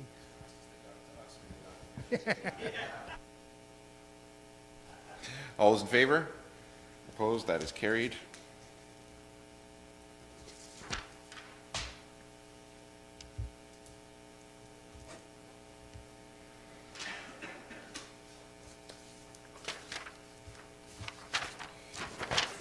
Nine E. Moved by Katie Davey, seconded by Ron Forbes, that council receives EDRAC resolution regarding virtual format for walk and talk program, and that council direct rec staff to assess opportunities for virtual options to address COVID restrictions for existing programming. Katie, do you want to speak to that? I think I understand what the intention is of this motion, and I think it's a good intention. I just have a hard time seeing the practical application of this being effective.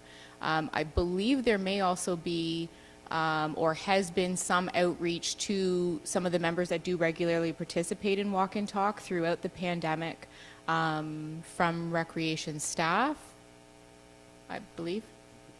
I'm not sure. I think early on in the pandemic, staff was in contact with them with regards to schedule, when it was canceled, but not ongoing. So what I have written here,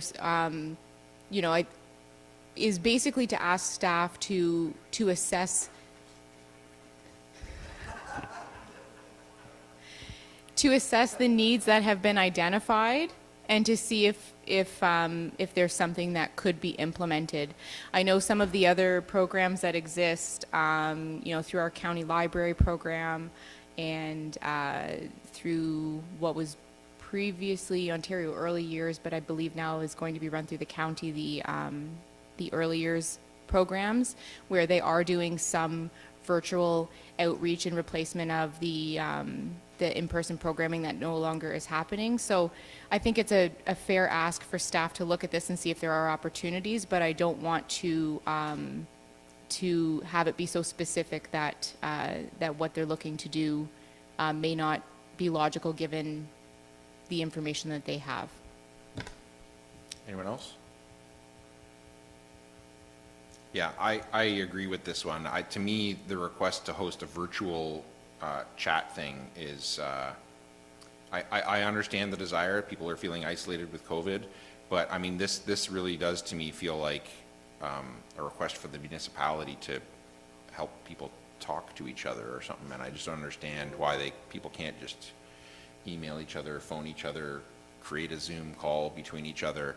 And the other thing is, there is, if this Zoom chat was to happen, staff have to monitor it. If the municipality is hosting it, staff have to monitor it so that things aren't going on there that are not appropriate. And that means that we're having a staff member sit there and watch a Zoom chat of people have a conversation with each other.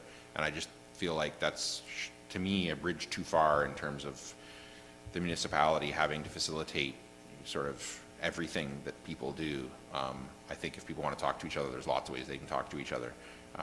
The reason that we hosted the walk and chat was because there was a place that people needed to do that when there was inclement weather. So we were able to provide that without staffing it. But if it's just to talk to each other, I mean, there's a myriad technological solutions for people to talk to each other nowadays without, municipal staff and resources being expended to help them talk to each other. So I think this is appropriate in that it says, but look for opportunities for virtual options to offer services, and if there are some, then we offer them, and if there aren't, then we don't. So this is appropriate. Anyone else?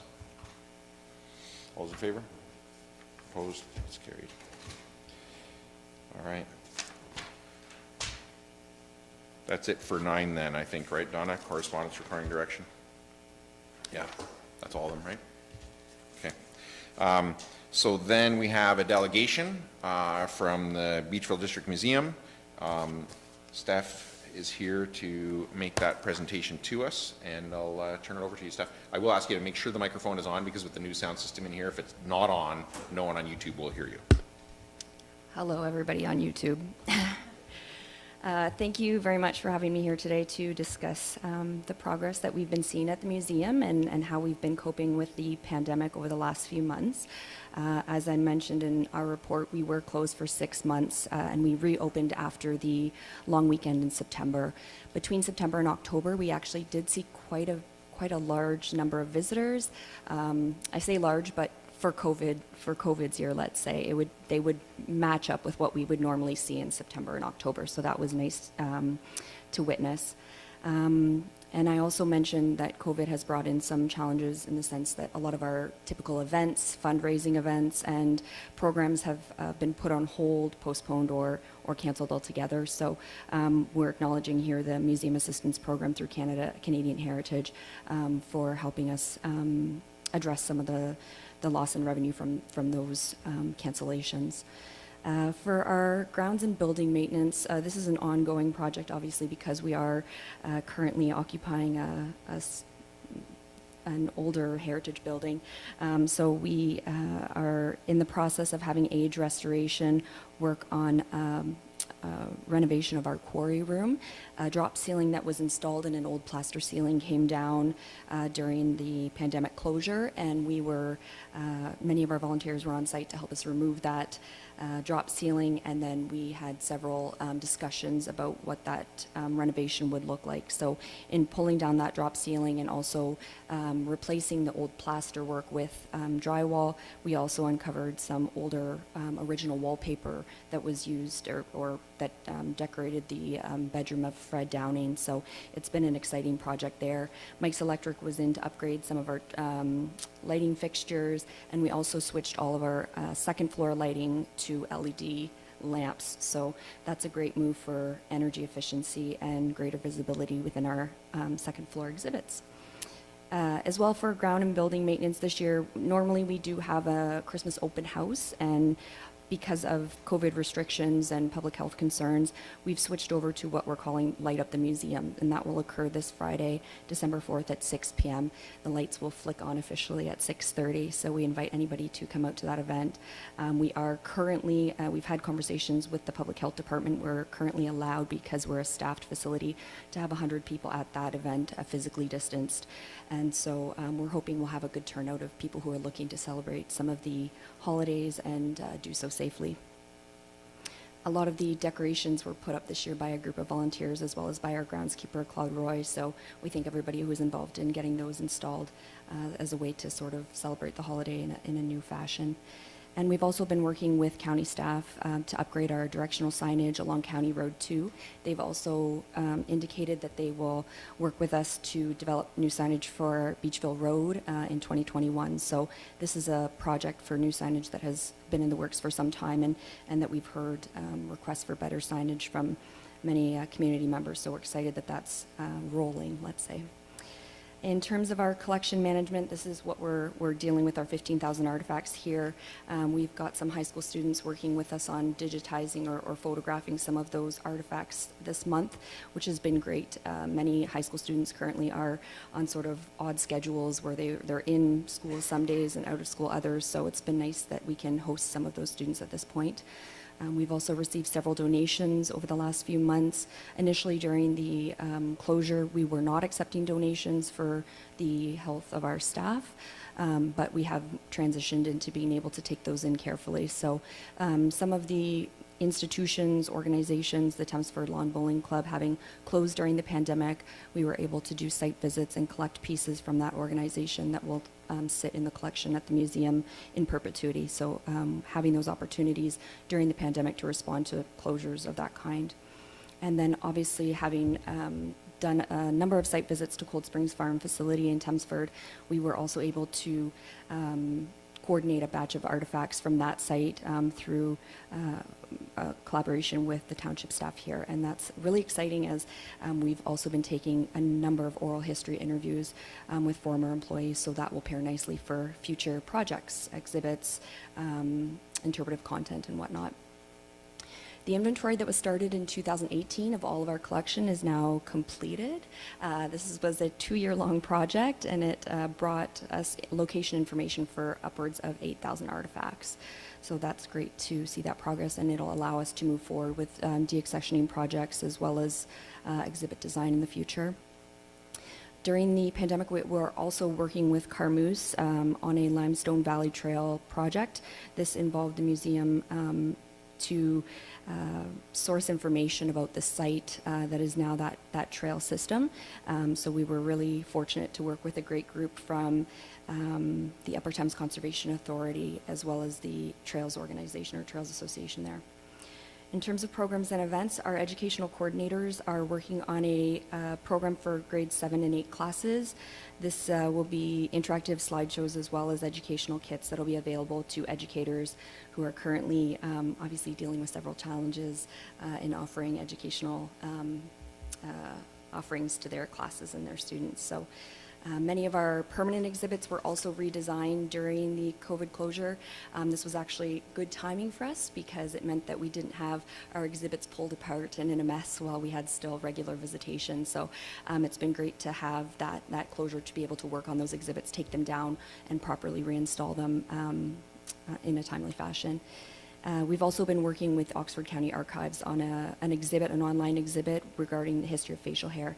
That's live at this point, so you can certainly enjoy it. Although we've moved into December, the Movember content is still worth taking a look at. The museum is also working to coordinate a forum with other cultural sector providers and partners to participate in the Safe and Well-Being Survey. This is of concern to the museum or of interest to the museum because, as we all know, our cultural sites and cultural attractions do contribute to well-being in our community. So we want to make sure that those contributions are recognized. We've also been experiencing a great contribution from the Young Canada Works program, both in the heritage organizations and the Building Careers and Heritage programs.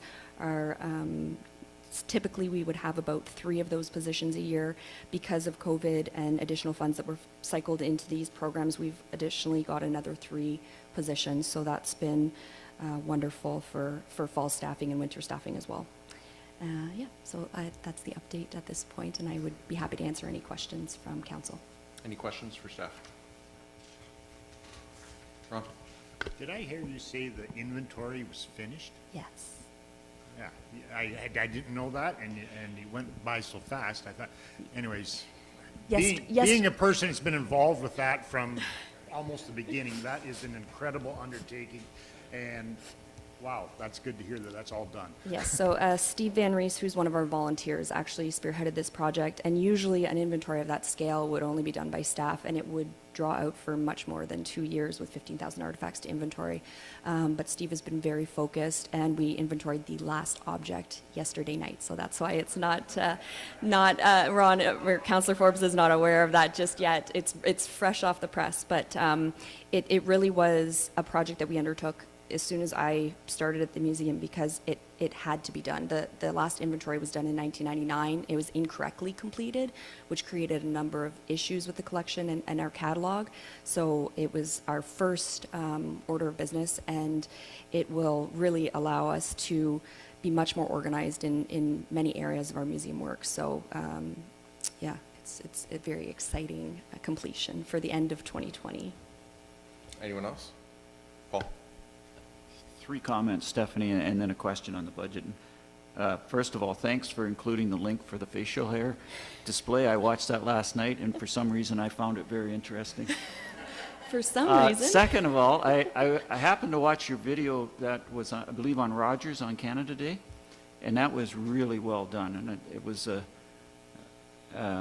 you really did a good job of presenting what the Beachview Museum was all about, so compliments on that. And the third comment is just a compliment to you and the staff overall for making the best of a bad situation. And even though you were shut down for a while, as you said, it was an opportunity to do some other things that you couldn't have done as well. So kudos to you on that. My question is on the budget, you have a number of grants in there, one for student, one for CMOG, and one for VMC. Are those rock solid, you know that that money's coming in, or is this in the process of applying? Because grants are always kind of gray area stuff. Yeah, we obviously writing the budget for 2021 had its challenges because we do rely on grants for a number of different areas. The CMOG grant, Community Museum Operating Grant, is a grant program that is sort of tried and true for museums in Ontario and in Canada. So we have received that funding probably, I mean, I haven't looked back, but probably for at least the last 10 years. It's pretty stable as a funding program. So, and this year they sort of streamline the application process because they recognize the need for museums to have access to those funds as early as possible. Last year we didn't receive the CMOG grant until December, and this year we received it in the spring. So they're really interested in making sure museums are supported. So that's not guaranteed funds, but it's a stable program that we don't expect to change, which is why you see it there. The student grants, as I mentioned, that 20,000 that we would typically look at. In the last 2 years, we've received more money than we anticipated with our budgets, and this is because we're really developing strong relationships with our program coordinators with those Young Canada Works and Canada Summer Jobs programs. Because the government was interested in seeing the youth in our communities as still having employment opportunities during COVID, that available funding actually increased this year. So the 20,000 reflects what we would normally receive in a normal year. That may go up, that may go down. We can't say what the programs are going to look like, but applications are open already for that funding. So we're assuming that the program will continue as usual. Again, those Canada Summer Jobs and Young Canada Works programs are very well established. So they're not funds that are just arising as emergency funding or whatnot. So we have little reason to believe that those funds won't be available. So that's why you see it in the budget, but they're not guaranteed. The VMC grant, on the other hand, is guaranteed. The contract has already been signed for that. The total sum of that contract is $15,000. We will receive 6 of that in 2020, and then we're looking for the 9 that's already been promised to us for 2021. The only interruption to that would be if we don't get the work done, in which case they can revoke that funding, but it has been signed as a contract, so yes, for that one.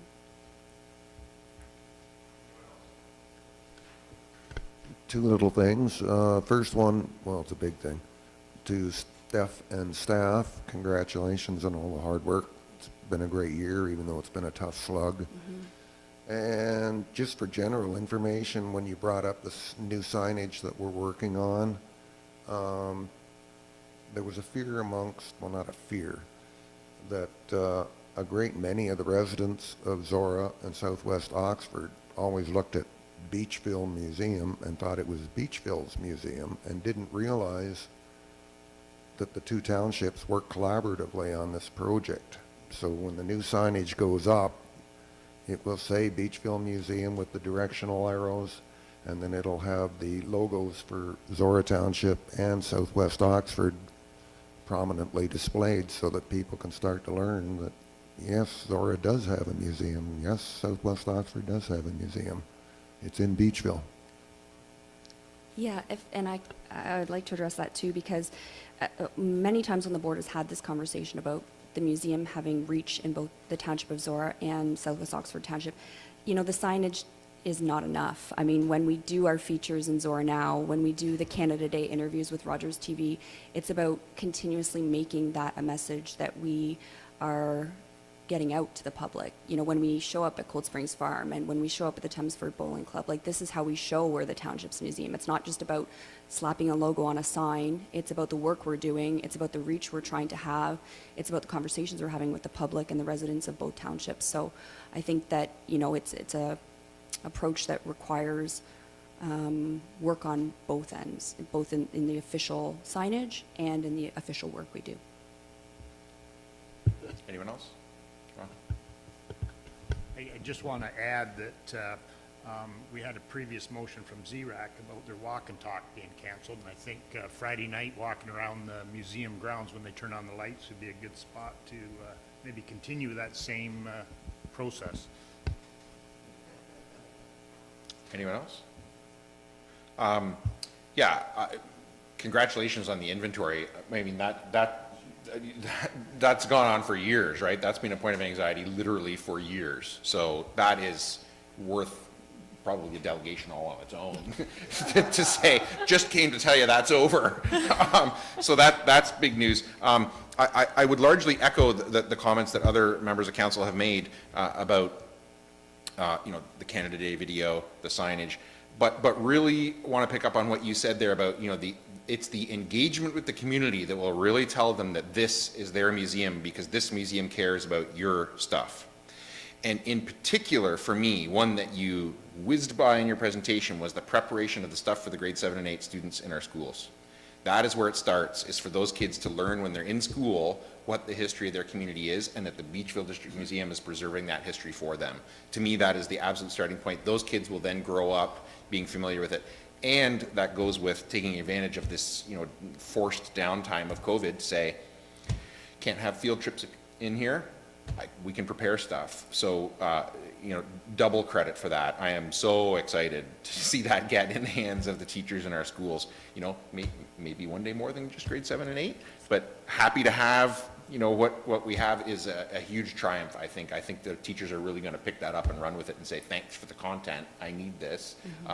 So happy to have it, and that it is now actual local content, not about a hypothetical settler somewhere in rural Canada. It's about actual people in their community, frankly, a lot of whom family members still have family members around. I think that's the demonstration to me. The number one role of a museum is to capture this stuff and protect it, but frankly, if no one ever looks at it, it's really questionable what value it is, and this is the value right there. So yeah,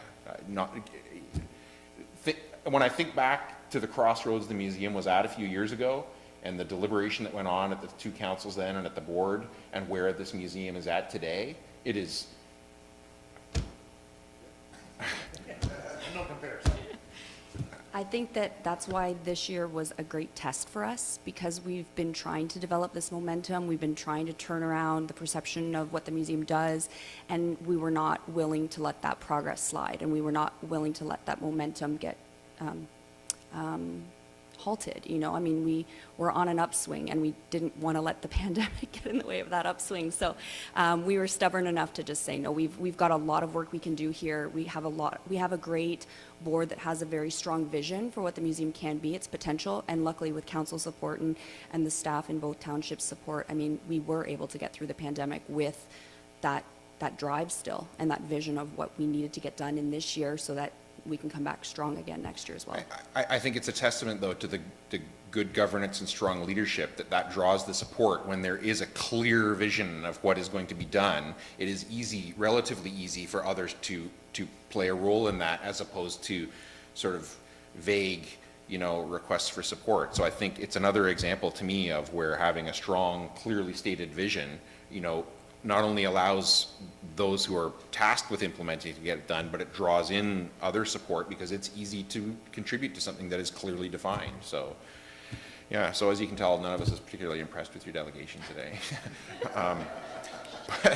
But thanks anyway. No, seriously, I think, really, I honestly can't contrast this enough with the dire situation that we were in, 4 years ago? Ish, yeah.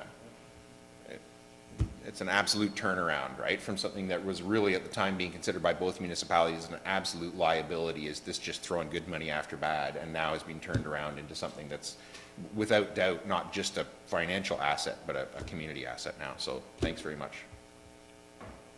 Anybody else have anything? All right, I think Lisa just pulled in with lunch, so I suggest we take a break now and then come back at, what time do you want to come back at? 12:30? Not enough time? Okay, 12:45? I don't know, you were in a rush before. I'm just trying to accommodate. 12:45. Thanks.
Tell me when we're live.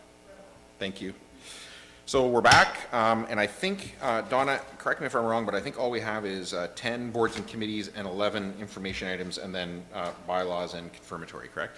That is correct. Thank you. So boards and committees, we have 10A through C. Upper Thames River Conservation Authority Board meeting and another special meeting update from Paul, Zorra Local School Committee agenda and minutes, and Zorra Recreation and Advisory Committee agendas and minutes. Does anybody want to pull any of those out and deal with them separately? All right, Paul, do you want to give your verbal update on Upper Thames? Okay, Upper Thames, the attached letter that's in our agenda is from the chair of the Upper Thames to Rod Phillips, and the reason for that is because the latest legislation, as I said earlier, is in a budget bill. So to do the proper procedure, send a letter to the minister who's in charge of the budget, and it basically outlines the issues that we discussed earlier, so I won't go into that. We'd had a special board meeting on November 17th where we reviewed the documents that were in our agenda item 9A, the concerns with the new legislation. And the staff was looking for support from the board regarding response to the legislative changes. And the reason that we had the special meeting was when, back in the fall, when the email came out from the minister, both the general manager of the Upper Thames and the chair of the board made public statements against the changes that were made. And we spent a lot of time at the board because a couple municipalities were upset that these statements were made without the board meeting to back them up. So we didn't want to go through that process again. The board endorsed the recommendations of the staff. And those three recommendations was that we endorse the position of the Conservation Ontario. We're asking for support from the member municipalities, which we did today, and sending letters to the three provincial ministers. We then had our regular board meeting on November 24th. We had a report from the Finance and Audit Committee, and we looked at a new capitalization and amortization guidelines. And over the last few years, the Upper Thames has been moving to separate operational budgeting from capital budgeting, very much the way we do here. As part of our similar to our asset management program. So what this guideline is a whole listing of everything that the Upper Thames owns and how long it would be amortized over. We reviewed the 2021 fee schedules, and we'd done major updates in 2020, so there was only minor changes for next year. We had a very long discussion on the 2021 draft budget, which is included in agenda item 11C of our agenda here. Overall, the levy increase for operating is up 3%. For Oxford County, it's up 7.3%, and that is strictly because the CVA for Oxford County, the value of our property is going up faster than it is in London. And so our percentage of the value of the total property for the Upper Thames watershed is higher than it was last year, so that's why ours has gone up. As far as Zorra, we actually benefit from that a little bit because we have Ingersoll and Woodstock lumped in with our payment. If it was just Zorra, I'm guess it would be much more than 7.3% because we have some of the most expensive farmland in Ontario. On the capital side, there's $2.2 million less work planned for 2021. So the total, when you combine that in, the total levy increase is 3.8%.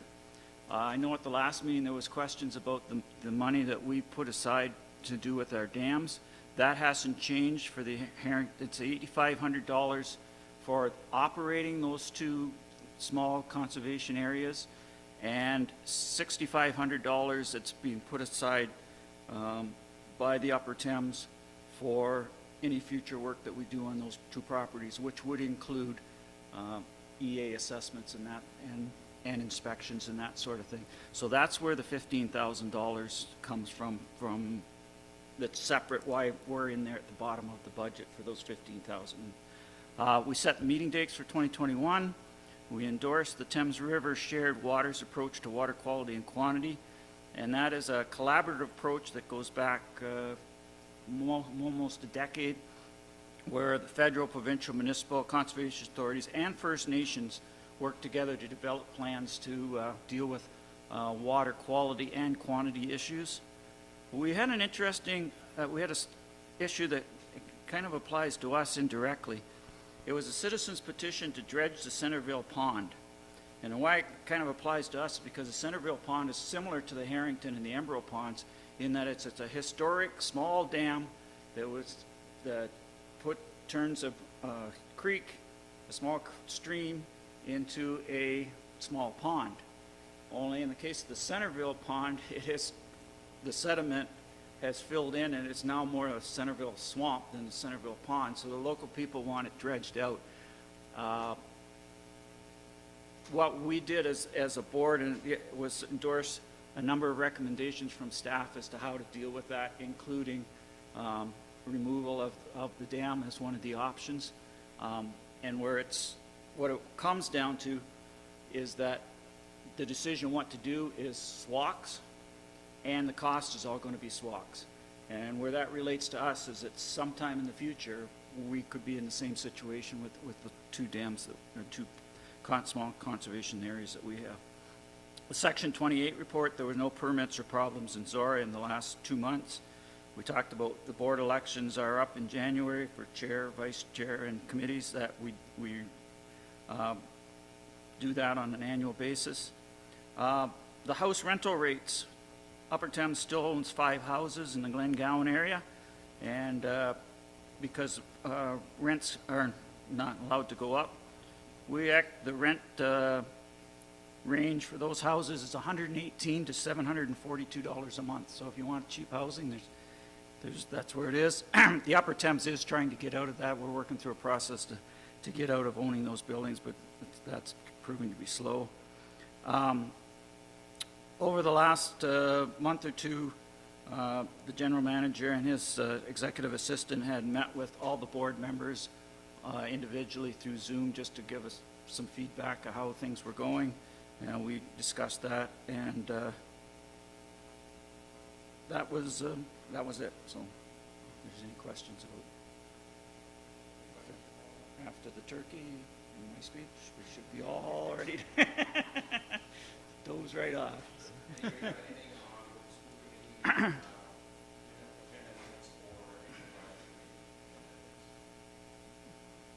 I got a question regarding Upper Thames.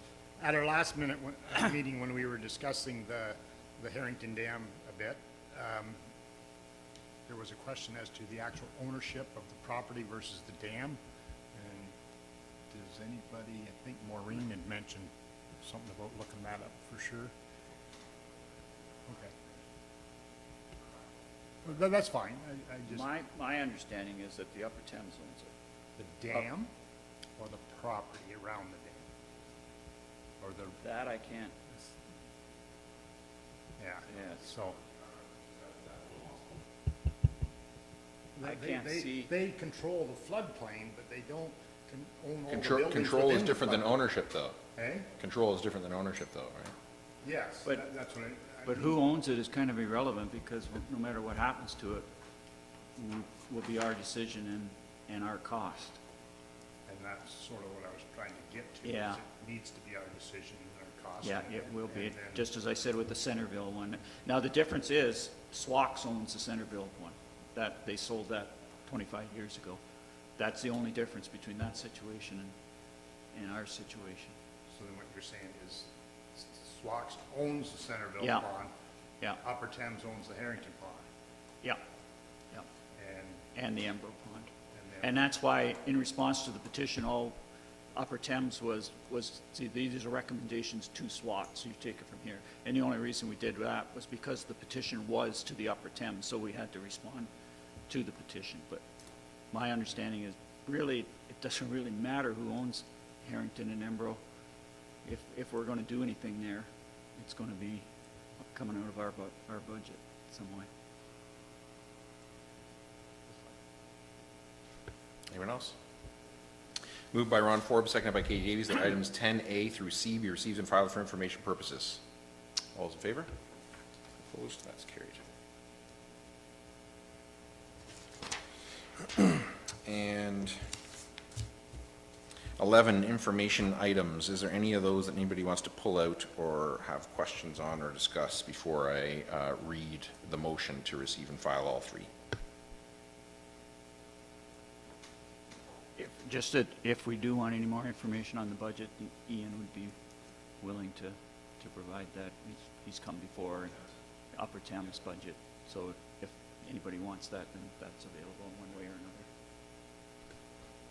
So then I have for item 11, moved by Ron Forbes, seconded by Katie Davies, that items 11A through C be received and filed for information purposes. All those in favor? Opposed? That's carried.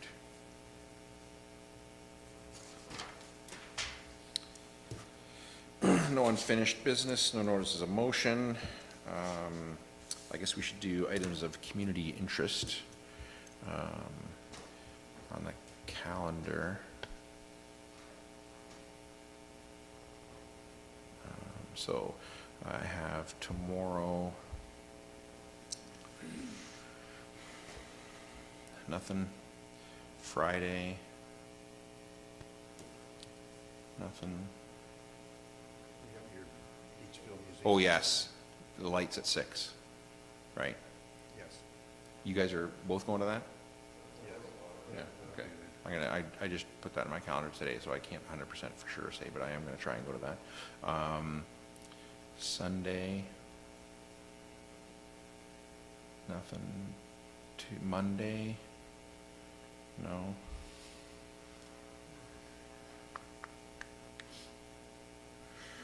December 9th, Oxford County Business Plan and Budget Approval should happen on the 9th, should be over. Paul, you and I on the 10th have a Contour speed and road safety review. I think that's virtual, isn't it? Yeah, WebEx at 10:30, yeah, that's right.